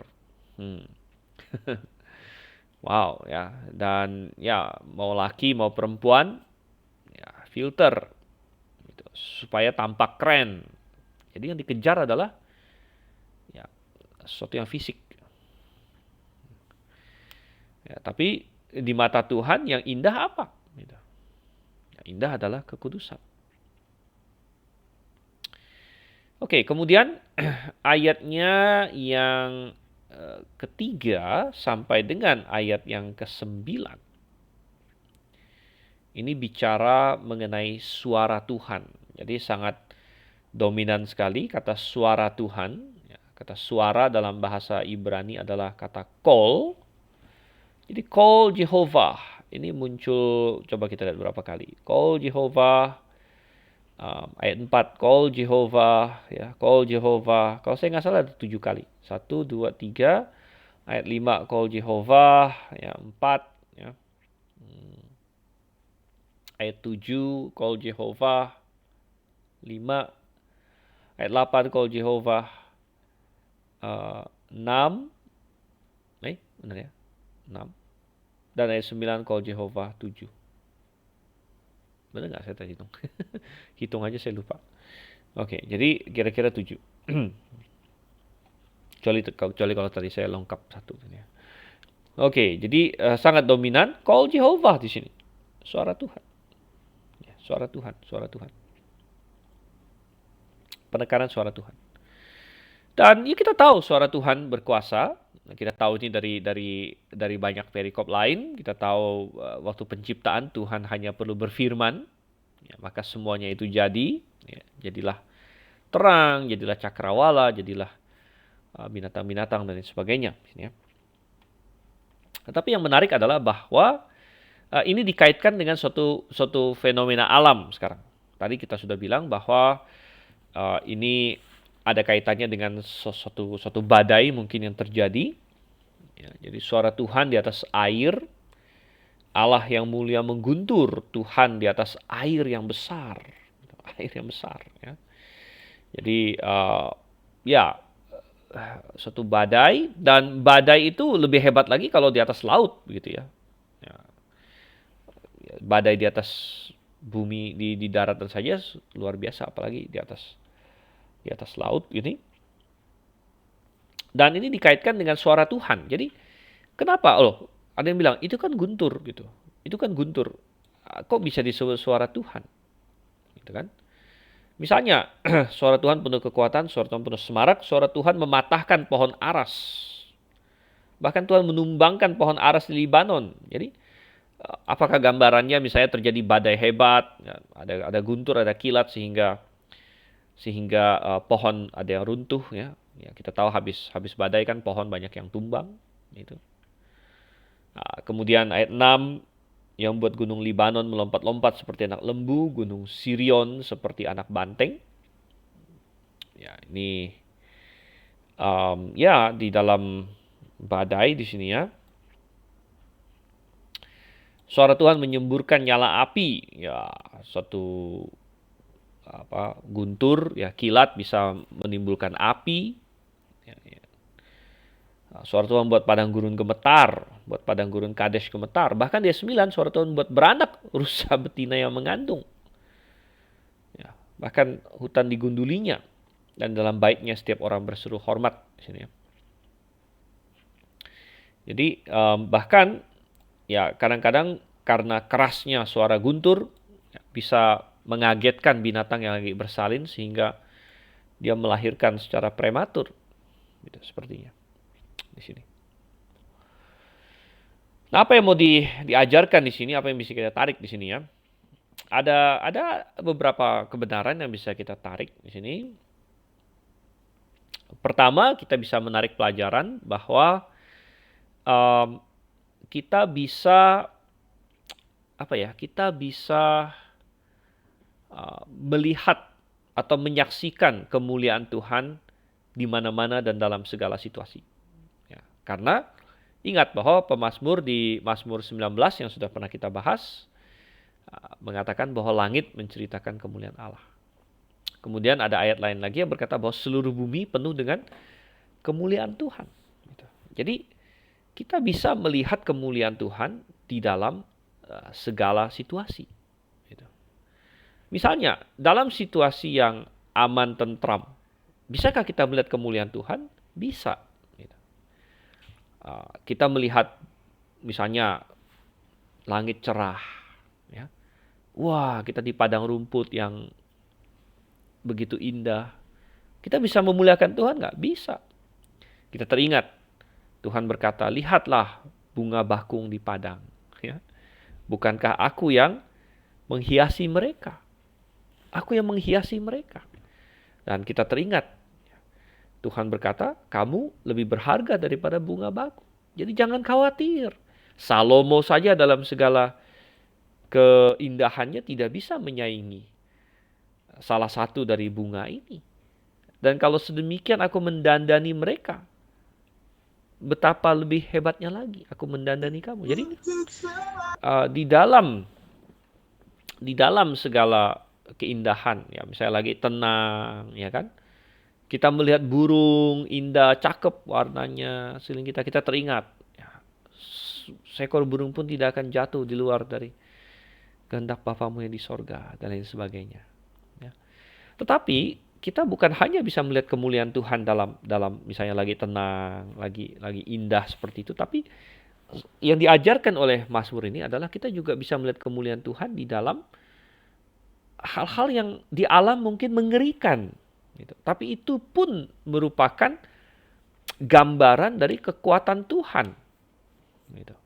Dalam suatu badai yang besar yang menghancurkan pohon-pohon. Jangankan bunga di padang, bunga bakung mungkin sudah rusak juga karena badai. Pohon aras Libanon aja tumbang, gitu kan. Nah, di dalam itu semua kita bisa melihat juga kebesaran Tuhan di situ. Kebesaran Tuhan, kebesaran Tuhan di mana kita melihat, wow, ya, kita bilang ternyata ya, Tuhan berkuasa atas semuanya. Dan kita bilang Tuhan berkuasa atas semuanya. Ya. Tuhan berkuasa atas badai. Ya. Badai yang terhebat sekalipun tidak ada yang ya di luar dari perhitungan Tuhan, misalnya. Tidak ada yang di luar dari kendali Tuhan. Gitu. Tidak ada. Ya, Tuhan memegang kendali di atas segalanya. Ya. Ya, jadi kita bisa melihat itu juga. Ya. Dan kita bisa, wow, hebat sekali. Gitu. Kuat sekali. Ya. Anginnya kencang sekali. Gunturnya luar biasa. Nah, jadi ini bisa membuat kita memuliakan Tuhan dalam segala situasi, dan kita bisa melihat kebesaran Tuhan dari berbagai aspeknya dalam segala situasi. Ya, seperti yang sudah kita observasi, Indonesia kita sekarang masuk ke musim hujan, ya. Musim hujan nanti akan banyak ada petir-petir gitu. Petir-petir. Saya harap ya kita membahas Mazmur ini, lain kali ada hujan Anda teringat Mazmur ini. Mazmur ini ya. Jadi petir-petir ini semua ini adalah fenomena alam ya yang menggambarkan kebesaran Tuhan, dan Tuhan memegang kendali di atas semua itu. Selain itu kita melihat saya melihat bisa juga ada aspek eskatologis di sini. Ada aspek eskatologis. Ya. Misalnya ayat 6 tadi. Ia membuat gunung Libanon melompat-lompat seperti anak lembu dan gunung Sirion seperti anak banteng. Ya. Banyak orang menganggap ini sesuatu yang puitis saja. Ya, gunung melompat-lompat itu semacam sesuatu puitis, bagaimana gunung bisa melompat kan. Ya. Tapi oke, nggak masalah kalau kita anggap sebagai suatu hal yang puitis. Tapi saya juga menganggap bahwa ini bisa digenapi secara literal, secara eskatologis di masa tribulasi atau di akhir tribulation. Dan kita ingat bahwa di akhir tribulation Tuhan akan membelah gunung, akan memindahkan gunung. Jadi gunung seperti lompat gitu. Di mana tempat yang tadi ada gunung Tuhan ratakan, dan tempat lain Tuhan bangun gunung. Ya. Jadi seolah-olah gunungnya pindah, ya, lompat dan lain sebagainya. Ya. Ada nubuat bahwa Tuhan akan menjejakkan kaki di gunung di Bukit Zaitun, dan Bukit Zaitun akan terbelah dua. Anda bisa bayangkan kalau gunung terbelah dua kan kayak dia pindah ya dari satu gundukan jadi kayak pindah jadi dua begitu. Ya. Jadi ini bisa digenapi secara eskatologis juga. Ya, jadi kita tahu bahwa fenomena-fenomena alam yang sangat luar biasa akan terjadi di masa tribulasi dan di masa milenium nanti. Gitu. Jadi apa yang kita lihat hari ini belum ada apa-apanya. Ya, belum ada apa-apanya. Ya. Tetapi ini mengantar kita kepada poin selanjutnya lagi yang ingin saya tekankan, yaitu di ayat 10 dan ayat 11. Ayat 10 dan ayat 11 berbicara mengenai kedaulatan Tuhan. Kedaulatan Tuhan. Tuhan bersemayam di atas air bah. Nah, kata air bah di sini adalah kata yang sangat spesial, yaitu kata mabul. Nah, bagi Anda yang pernah eksegesis Kejadian bersama dengan saya, Anda moga-moga masih ingat kata mabul adalah kata yang spesial untuk air bah Nuh. Dan kata ini muncul mulai dari Kejadian pasal 6. Jadi air bah di sini mengacu kepada air bah Nuh. Ya, jadi begini, air bah Nuh sudah merupakan badai yang paling hebat di sepanjang zaman. Tidak ada badai lagi yang sehebat itu. Bayangkan badai yang hujannya 40 hari 40 malam dan airnya berkuasa 150 hari baru mulai menyurut. Ya, dan ini badai yang mencapai seluruh dunia, badai yang begitu hebatnya sehingga binatang-binatang besar, bukan binatang kecil, binatang-binatang besar seperti dinosaurus-dinosaurus tersapu habis, ya, terbawa dan terfosilisasi. Dan bukan hanya binatang, tapi pohon-pohon besar tercabut oleh karena derasnya air dan badai itu, ya. Sehingga ada fosil-fosil segala macam pohon-pohon itu juga, dan ada banyak ditemukan fosil pohon yang dalam posisi yang aneh-aneh gitu, yang sulit dijelaskan sebenarnya, tapi gampang dijelaskan kalau kita memahami itu air bah, gitu. Karena pohonnya ada yang jungkir balik, ya, ada yang vertikal, ada yang horizontal, semuanya macam-macam. Jadi ada banyak fosil-fosil seperti itu. Ada banyak juga kuburan massal fosil di mana ditemukan banyak binatang yang mati sekelompok begitu, dan sering ada yang matinya mendadak, ya. Ada yang sedang makan mati, ada yang sedang, pokoknya macam-macam lah mati. Dan itu semua gampang dipahami kalau kita melihatnya dalam konteks air bah, suatu air bah yang sangat violent, ya, sangat mendadak, ya. Dan jadi mabul ini air bah ini adalah badai di atas segala badai, ya. Dan di badai yang paling hebat itu pun Tuhan berdaulat, ya. Tuhan berdaulat, ya. Tidak ada satu orang pun yang Tuhan tidak ingin mereka celaka bisa celaka.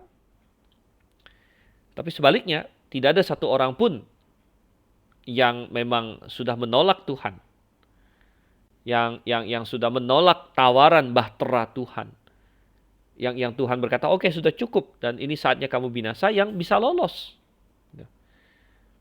Jadi Tuhan berdaulat, ya, Tuhan berdaulat. Makanya dikatakan Tuhan bersemayam di atas air bah. Tuhan bersemayam sebagai raja untuk selama-lamanya. Tuhan kiranya memberikan kekuatan kepada umatnya. Kekuatan apa? Kekuatan untuk percaya kepada Dia di dalam badai apapun. Tuhan kiranya memberkati umatnya dengan sejahtera. Ya. Jadi ini luar biasa. Ini adalah hal yang kita ingat ketika kita melihat alam atau badai atau apapun yang terjadi. Ada gempa bumi. Ya, mungkin kalau orang dunia berpikir, wow, gempa bumi sangat mengerikan sekali gempa bumi. Oke, gempa bumi bisa menelan banyak korban jiwa, ya, sama seperti banjir juga. Air bah waktu itu menelan seluruh dunia. Seluruh dunia habis oleh air bah. Ya, hanya 8 orang yang tersisa, gitu kan? Nah, tetapi dikatakan Tuhan berdaulat di atas semua itu. Ya, Tuhan bersemayam di atas air bah. Gitu. Dan ya, apapun yang terjadi, termasuk, ya, yang sekarang sedang kita alami, pandemi, gitu kan?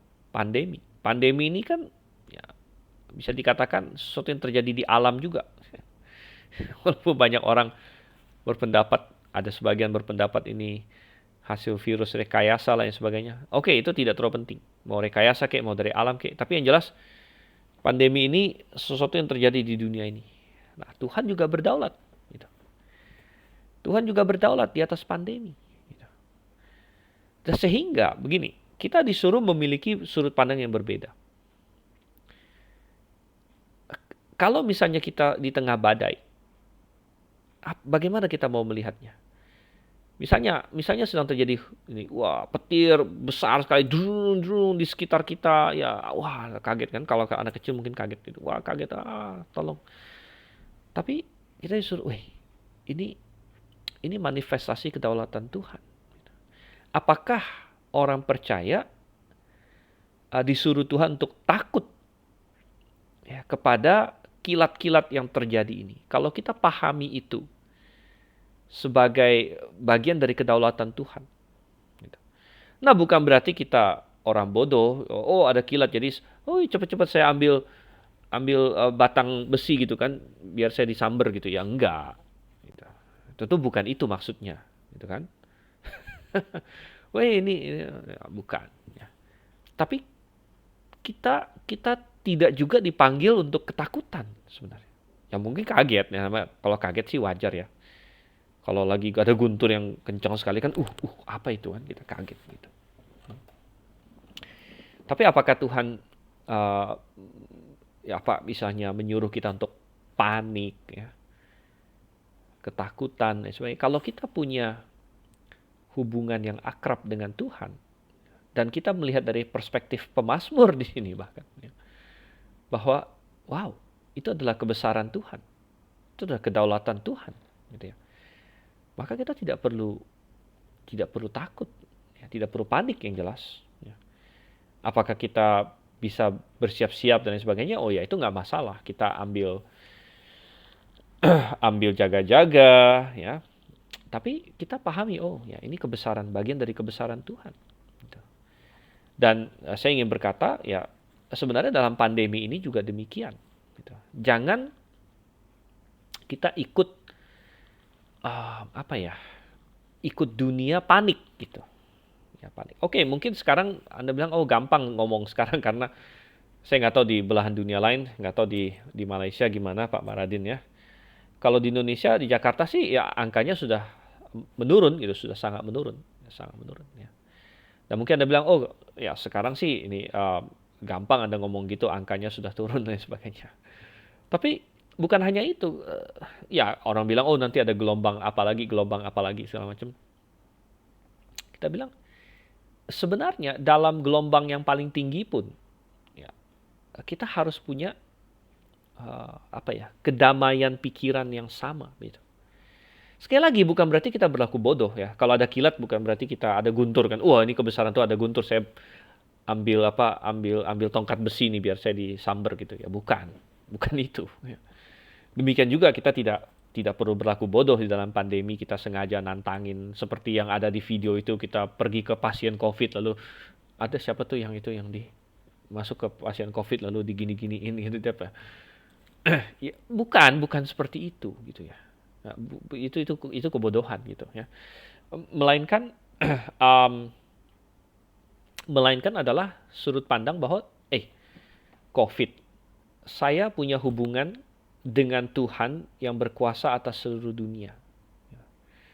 Saya tiap hari berbicara dan bersekutu dengan Tuhan yang empunya seluruh alam semesta, dan Dia berkuasa. Dia berkuasa atas pandemi. Dia berkuasa atas segala-galanya. Ya. Jadi itu yang ini ya, yang patut kita dapatkan di sini. Oke, baik. Kita akan break sebentar sebelum kita masuk ke Mazmur lain lagi ya. Jadi saya akan pause dan kita break sekitar 3 menit.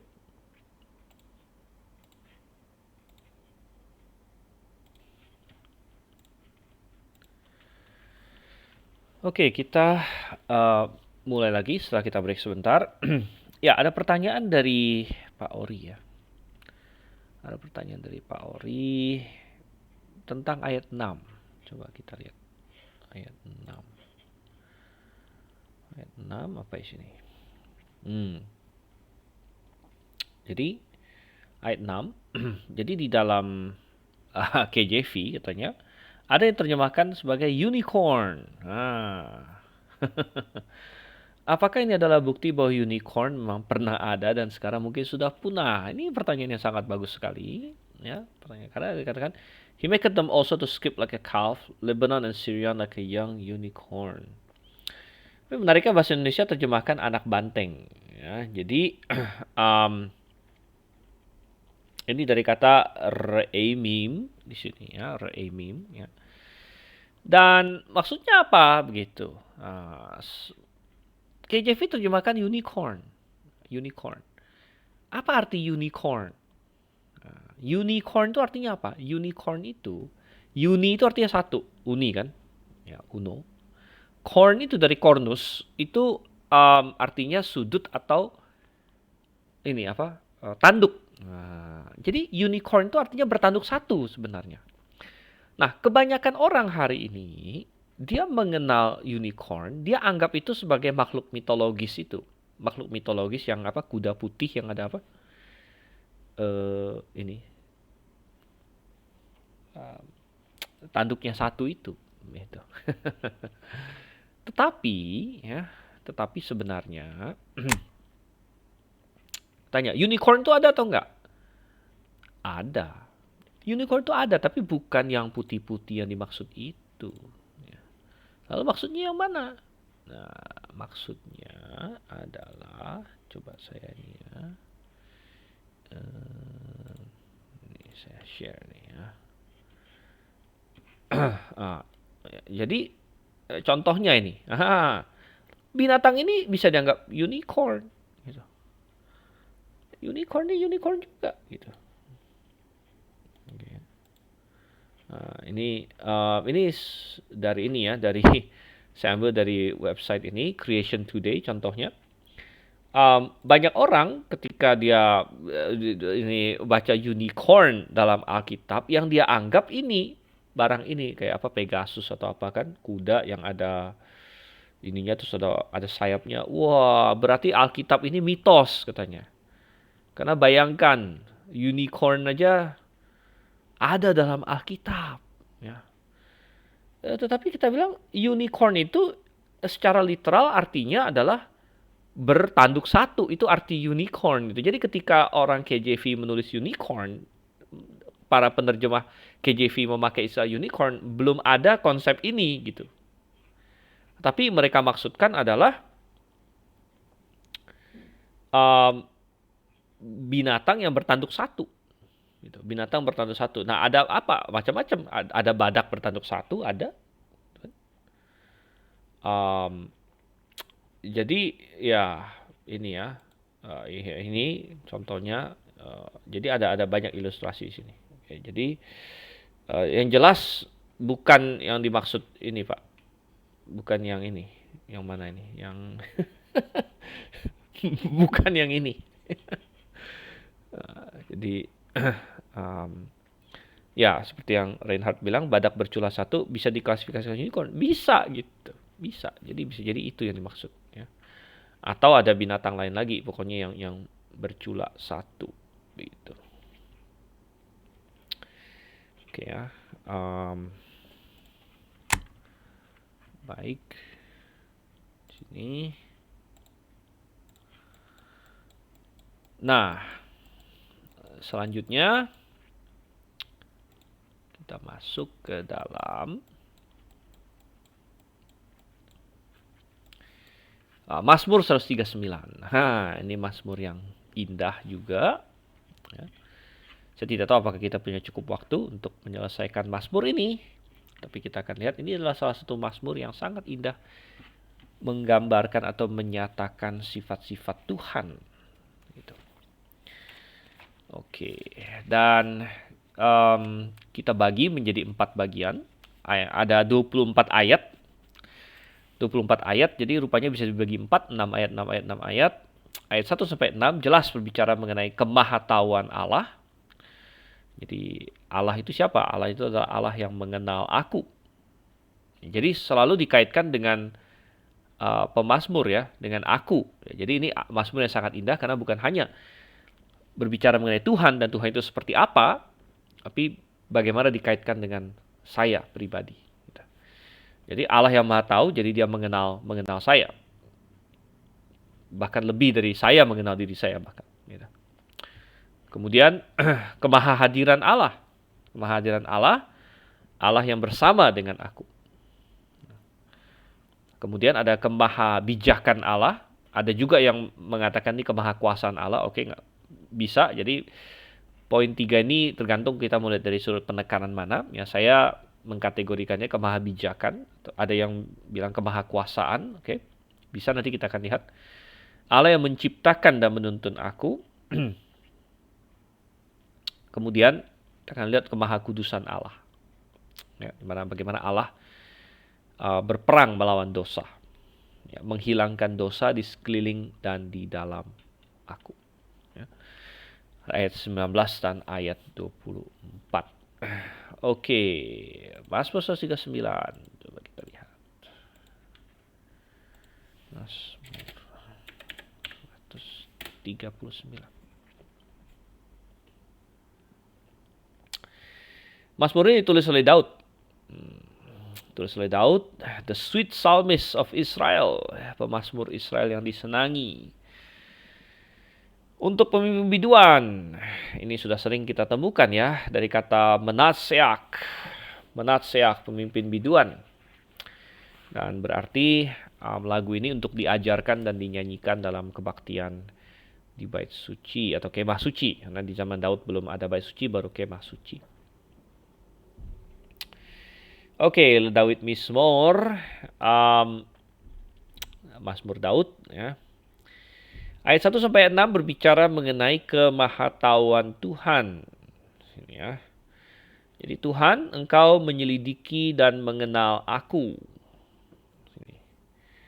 Engkau mengetahui kalau aku duduk atau berdiri, Engkau mengerti pikiranku dari jauh. Engkau memeriksa aku kalau aku berjalan dan berbaring. Segala jalanku kau maklumi. So sebelum lidahku mengeluarkan perkataan, sesungguhnya semuanya telah kau ketahui ya Tuhan. Dari belakang dan dari depan engkau mengurung aku, dan engkau menaruh tanganmu ke atasku. Terlalu ajaib bagiku pengetahuan itu, terlalu tinggi, tidak sanggup aku mencapainya. Ya, menggambarkan salah satu sifat Allah yang sangat luar biasa, yaitu bahwa Allah kita adalah Allah yang maha tahu. Dan pemazmur menerapkan ini kepada dirinya sendiri, jadi dia tidak berbicara mengenai misalnya Tuhan mengetahui tentang bintang-bintang, tentang planet-planet, tentang hukum alam atau lain sebagainya, yang tentunya Tuhan juga tahu semua itu, tapi penerapannya di sini adalah berkaitan dengan manusia. Dan berkaitan dengan manusia, Tuhan menyelidiki dan mengenal kita, manusia. Ya. Bahkan pikiran kita, sesuatu yang kita pikirkan. Ya. Semua yang kita lakukan, berjalan, berbaring, segala jalan. Jadi eksternal, hal-hal yang kita lakukan, semua Tuhan tahu. Bahkan pikiran kita, bahkan semua perkataan kita. Dan perkataan kita diketahui Tuhan bukan hanya karena Tuhan mendengarnya. Karena itu nanti ada hubungan dengan kemahahadiran. Jadi Tuhan hadir bersama kita, itu ayat 7 sampai 12. Tuhan hadir, jadi kita ngomong apa dia dengar, itu benar. Tapi ini bicara mengenai kemahatauan, jadi bahkan sebelum kita ngomong pun Tuhan sudah tahu. Karena Tuhan tahu kita. Tuhan tahu kita. Ya. Dan Dia adalah Allah yang maha tahu. Sebelum lidahku mengeluarkan perkataan, sesungguhnya semuanya telah kau ketahui ya Tuhan. Dan kemahatauan Tuhan itu seolah-olah mengurung kita. Ya, mengurung kita, maksudnya sepertinya kita berkata tidak ada apapun yang bisa kita lakukan yang Tuhan tidak tahu. Gitu. Sehingga pemazmur berkata, terlalu ajaib bagiku pengetahuan itu terlalu tinggi, tidak sanggup aku mencapainya. Nah, berkaitan dengan kemahatauan, ini sangat menarik ya. Sangat menarik karena kadang-kadang perdebatannya adalah sekarang masalah, coba kita ke ini kita sebentar ya. Coba kita ke ini. Jadi kemahatauan sering dikaitkan dengan masalah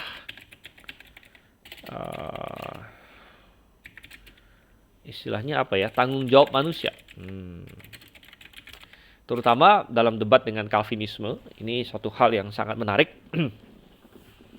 Karena Calvinisme sering memakai kemahatauan untuk berargumen bahwa karena Tuhan sudah tahu, maka tidak mungkin kita melakukan yang lain, berarti itu semua sudah ditentukan oleh Tuhan. Gitu. Seperti istilah yang tadi kita baca tadi di ayat berapa tadi? Ayat 4 kan? Sebab sebelum lidahku mengeluarkan perkataan, sesungguhnya semuanya telah kau ketahui. Coba kita pegang ini dulu.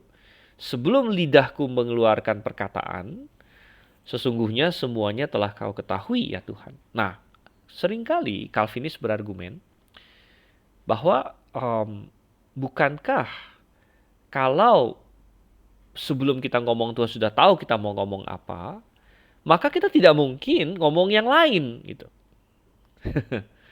Misalnya, ya kayak sekarang saya lagi ngajar, perkataan saya berikutnya ini Tuhan sudah tahu. Ya. Dan bukankah itu berarti saya tidak mungkin mengucapkan yang lain selain dari yang Tuhan tahu. Ya. Jadi yang dipertentangkan adalah kemahatauan versus kebebasan manusia. Ya, versus kebebasan manusia. Ya, tetapi kita bilang tidak. Nah, Calvinis mau membuatnya seperti itu, seolah-olah Tuhan yang Maha Tahu sama dengan Tuhan menentukan. Ini adalah argumen Calvinis. Jadi kita bilang argumen Calvinis, ya, kita pakai warna lain dulu ya. Ya, premis Calvinis ya, adalah bahwa jika Tuhan mengetahui terlebih dahulu, berarti Tuhan sudah menentukan terlebih dahulu. Ya. Jika Tuhan mengetahui terlebih dahulu, berarti Tuhan sudah menentukan terlebih dahulu. Bahkan Calvinis bisa satu langkah lebih maju lagi, bahwa Tuhan mengetahui karena Dia menentukan. Bahkan, ya, itu adalah argumen mereka. Ya. Karena Tuhan menentukanlah, maka Dia tahu. Gitu. Pakai intinya mereka menyamakan. Tuhan tahu, sudah tahu, berarti sudah tertentu. Yang menentukan itu Tuhan. Karena Tuhan yang tahu. Gitu. Nah, karena premis dasar ini, maka ada respon. Begini, ada respon. Ya. Responnya apa? Nah, responnya adalah, kita lihat di sini, kita bilang satu, ya tentunya dari Calvinis. Ya, Calvinis menerima premis ini, premis yang warna merah ini, dia menerima, ya, dan ya, menghilangkan kebebasan manusia. Oke, ya. Menerima premis ini dan menghilangkan kebebasan manusia. Itu adalah posisi Calvinis. Ya, dia pasti menerima premis ini karena ini premisnya mereka. Jadi Calvinis setuju kalau Tuhan mengetahui terlebih dahulu, berarti Tuhan sudah menentukan terlebih dahulu, dan oke, mereka setuju itu. Dan kalau begitu kita terima, dan berarti manusia memang tidak bebas. Ya, tidak bebas dalam pengertian yang libertarian, karena semua sudah ditentukan. Tapi mereka masih seringkali bersilat lidah dan berkata manusia bebas. Bebas tapi dalam pengertian spesial, ya, pengertian kompatibilis. Oke, itu masalah Calvinis ya. Nah, lalu ada lagi kelompok yang lain. Nah, ini kelompok ini saya bilang kelompok open theist. Kelompok open theist menerima premis ini juga. Jadi mereka orang yang termakan oleh premis Calvinis. Sepertinya mereka tidak bisa membantah premis ini. Kalau Tuhan sudah tahu lebih dahulu, maka Tuhan sudah menentukan terlebih dahulu. Cuman mereka kebalikan dari Calvinis. Mereka menerima premisnya, tapi mereka mengambil kesimpulan yang sama sekali berbeda. Kesimpulan mereka mau mempertahankan kebebasan manusia sehingga ya, menghilangkan pengetahuan Tuhan. menghilangkan pengetahuan Tuhan. Nah, sehingga open theist berkata bahwa oke, saya setuju. Kalau Tuhan sudah tahu terlebih dahulu, berarti sudah nggak bebas lagi. Tapi kita yakin ada kebebasan, katanya. Oleh karena itu, berarti Tuhan belum tahu. Tuhan tidak tahu. Tuhan tidak tahu. Sehingga mereka mendefinisikan ulang kemahatauan. Nah, jadi gini, baik Calvinis maupun open theist sama-sama tidak mau sama-sama mau mempertahankan istilah yang tradisional dipakai. Misalnya gini, Calvinis tetap berkata, oh manusia bebas kok. Cuman mereka mendefinisikan ulang kebebasan. Oh bebas kok, tapi bebas dalam pengertian kompatibilis, bukan bebas libertarian. Gitu. Bebas maksudnya bisa pilih A, bisa pilih B, bisa pilih C, itu namanya libertarian. Bisa pilih semuanya. Tapi kalau mereka bilang enggak bebas, Allah sudah tentukan A dan dia pasti pilih A, tapi dia bebas. Karena bebas maksudnya dia lakukan dengan senang hati gitu. Jadi mereka definisikan ulang kebebasan. Supaya mereka tetap bisa bilang manusia bebas. Padahal sebenarnya manusia tidak bebas dalam pengertian libertarian. Open theist, premisnya mereka terima sama. Cuman mereka mau mempertahankan kebebasan. Akhirnya yang mereka hilangkan pengetahuan Tuhan. Tapi mereka tetap mau bilang Tuhan Maha Tahu. Caranya adalah mendefinisikan ulang kemahatauan. Nah, jadi sebenarnya kalau kita banyak belajar teologi dan lain sebagainya ya, Anda mulai berpikir yang paling harus hati-hati adalah kalau orang ngomong suatu istilah gitu, kita harus tanya dulu maksud kamu apa, definisi kamu apa gitu. Saya sudah sering bilang ya, kita ngomong sama orang Katolik, saya percaya diselamatkan oleh kasih karunia. Definisi kamu kasih karunia apa dulu gitu. Nanti definisikan kasih karunia itu melalui baptisan, melalui sakramen dan sebagainya. Definisinya udah beda gitu kan. Jadi kita ngomong sama Calvinis, oh enggak, saya percaya manusia punya kehendak bebas. Tunggu dulu. Kehendak bebas apa yang kamu maksud itu? Definisinya apa? Gitu. Kita ngomong sama open theist. Ya, dia bilang, oh saya percaya Tuhan Maha Tahu. Tapi apa definisi dia Maha Tahu? Sehingga definisi dia Maha Tahu adalah bahwa Tuhan hanya tahu hal-hal yang bisa diketahui. Dan mereka mengkategorikan tindakan makhluk berkehendak bebas di masa depan yang belum terjadi itu tidak bisa diketahui.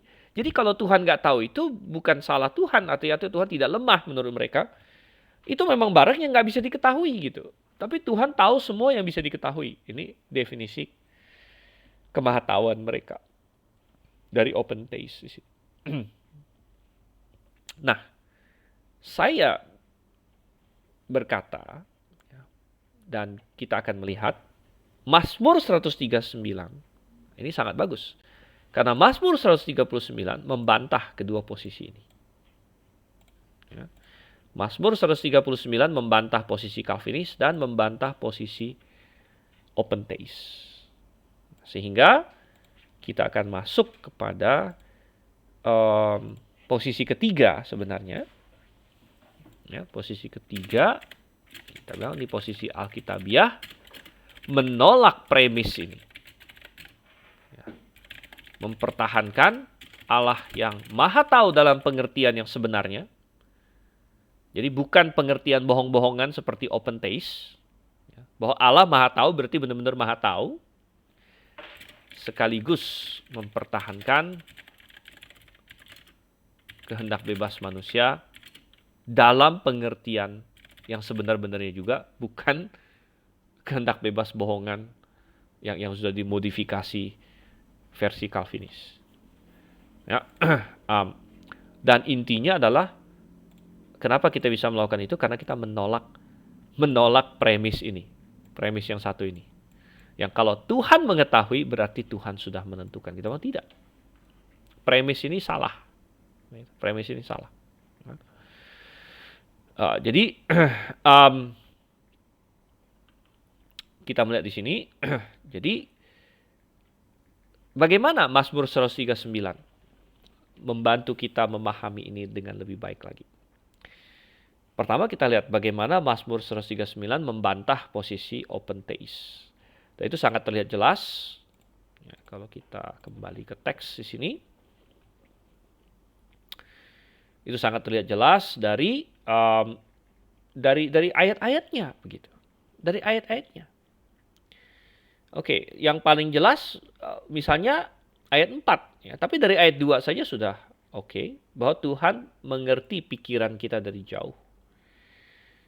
Oke, ya mungkin open theist bisa berargumen, oh kalau pikiran kita, oke Tuhan bisa tahu pikiran manusia karena sudah dipikirkan oleh Dia. Tapi yang tidak bisa dibantah oleh open theist adalah ayat 4. Sebab sebelum lidahku mengeluarkan perkataan,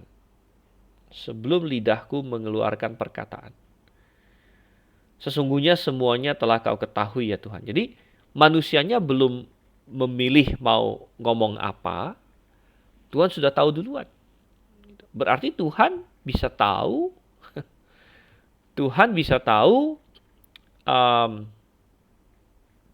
pilihan kita, pilihan kata-kata kita sebelum kita memilih. Ya.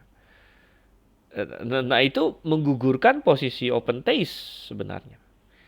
Walaupun ya, ada open theist yang masih mencoba mencari celah untuk berkata begini, oh enggak, jadi Tuhan tahu sebelum kita berkata-kata itu maksudnya, jadi ini argumen open theist ya, apa yang mau kita katakan sudah muncul di benak kita, tapi belum keluar, nah itu Tuhan sudah tahu, tapi sudah muncul di benak kita. Jadi Tuhan tahunya karena muncul di benak kita katanya.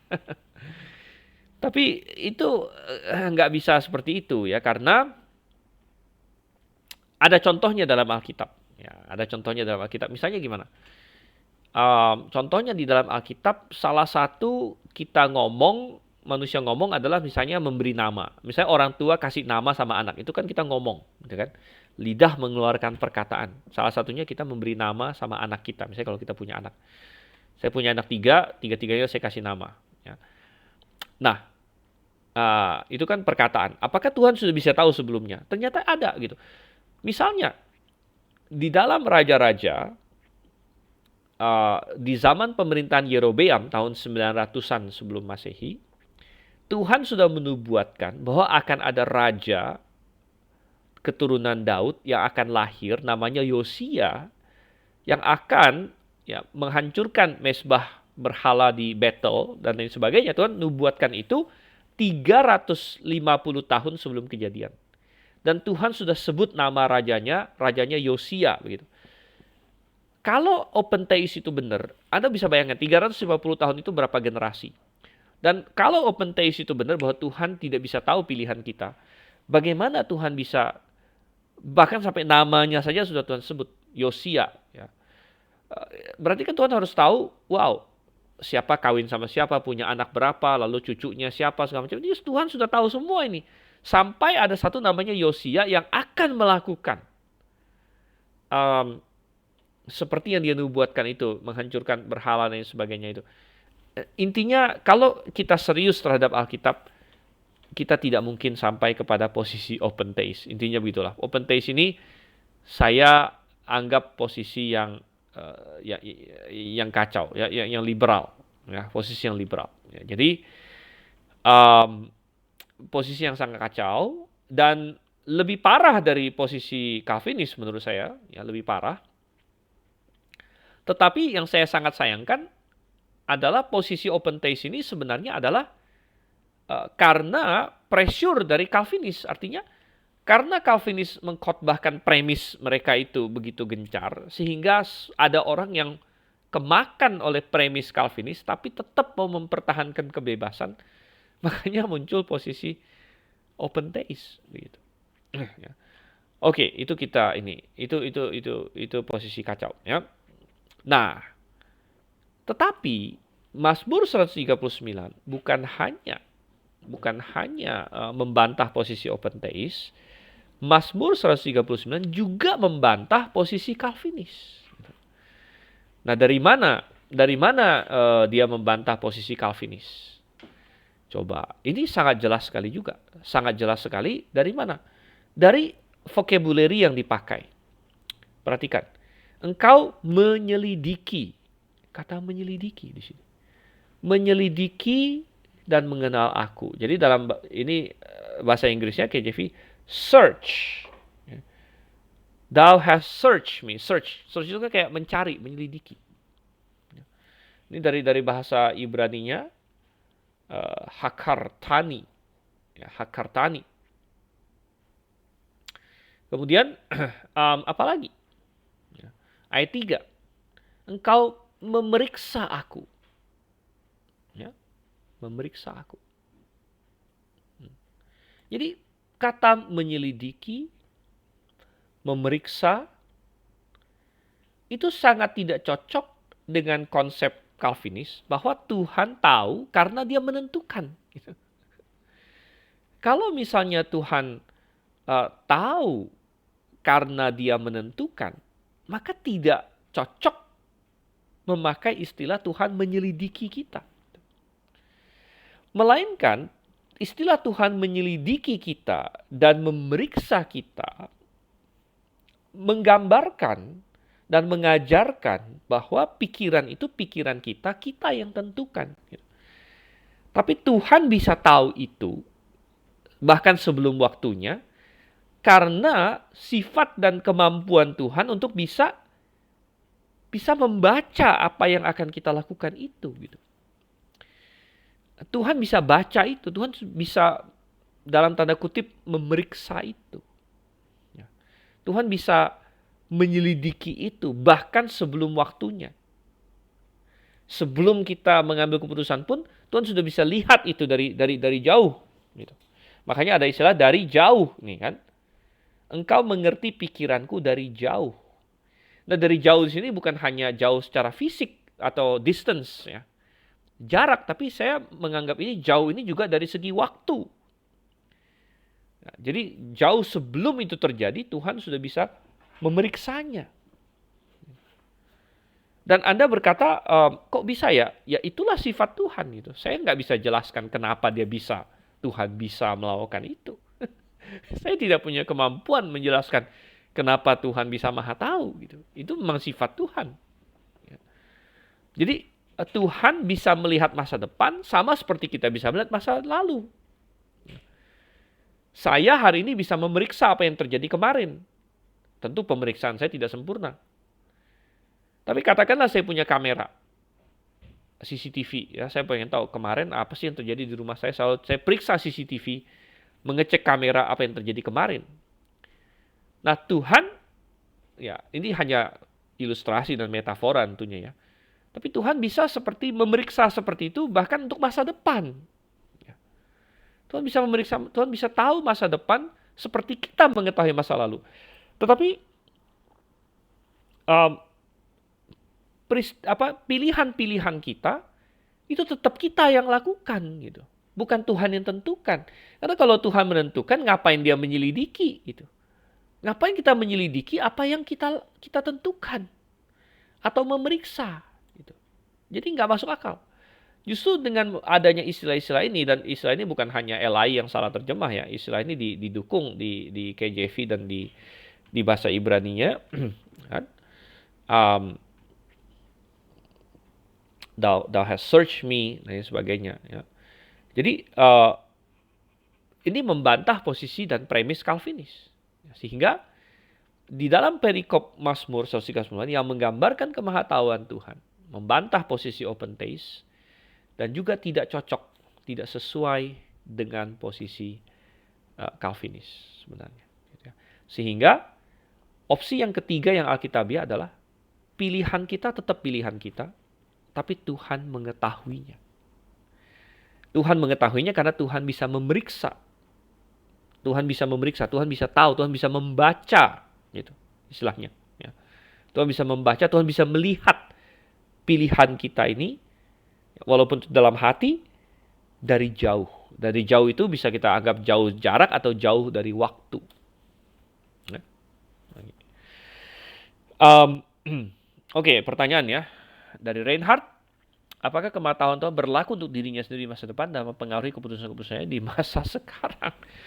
Ya jelas kemahatauan Tuhan, dia tahu apa yang akan dia lakukan. Ya, jadi kemahatauan Tuhan termasuk apa yang akan Dia lakukan, itu ya. Um, saya membayangkan sebagai manusia, andai kata saya bisa tahu secara definitif di masa depan saya akan bikin B. Misalnya saya ingin hindari itu, maka di masa sekarang saya akan bikin A untuk menghindari B di masa depan.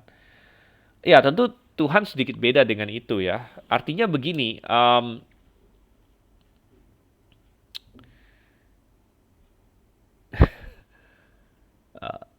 Tuhan tidak mungkin seperti kita yang bikin bikin sesuatu lalu lalu sepertinya apa ya, kayak merasa salah gitu, merasa salah dan tidak tidak mau lakukan gitu. Ya, oke, tampilkan whiteboard. Ini saya tampilkan whiteboard. Ya, jadi Tuhan sudah tahu semua yang akan Dia lakukan juga, ya.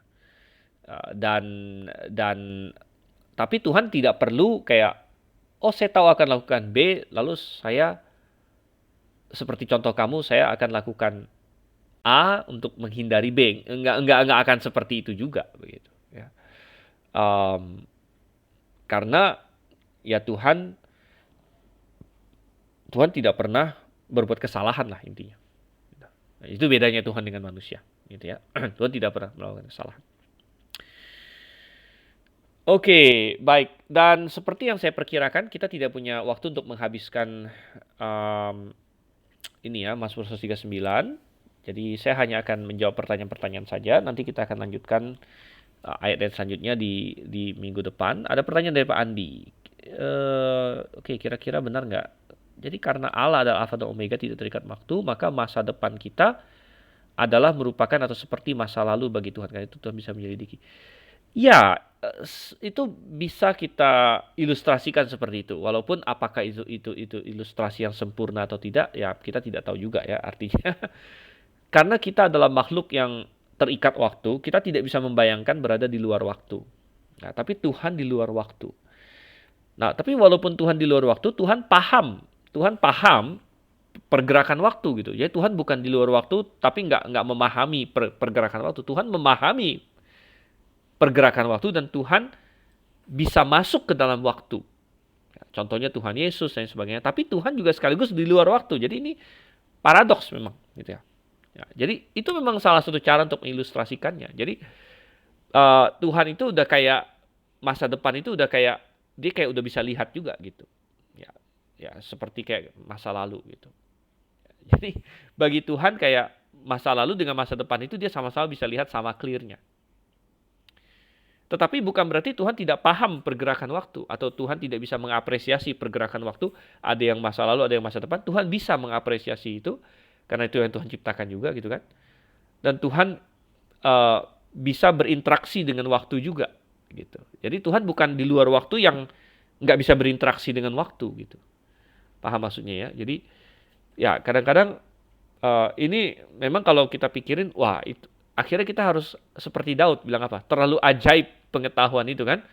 Terus bilang, wah ini mendalam sekali. Kita baru bisa memahami sepersekiannya gitu. Terlalu ajaib ya. Ini pemahaman itu, pengetahuan itu bagiku ya. Oke, baik. Jadi saya rasa kita akan stop sampai sini hari ini. Kita akan lihat ya sifat-sifat Tuhan yang lain yang digambarkan dengan berbagai implikasinya bagi kita sebagai orang percaya. Mari kita tutup dalam doa. Bapa surga, kami mengucap syukur untuk kasih Tuhan pada kami pimpin dan sertai supaya kami semakin mengenal Engkau karena itu yang Engkau inginkan dan kami dapat mengasihi Engkau lebih indah lagi dan kami bisa memperkenalkan Engkau pada orang-orang lain juga Tuhan. Terima kasih pimpin kami berdoa dalam nama Yesus Kristus. Amin. Oke, baik. Jadi sampai di sini. Sampai berjumpa. Selamat malam. Maranatha.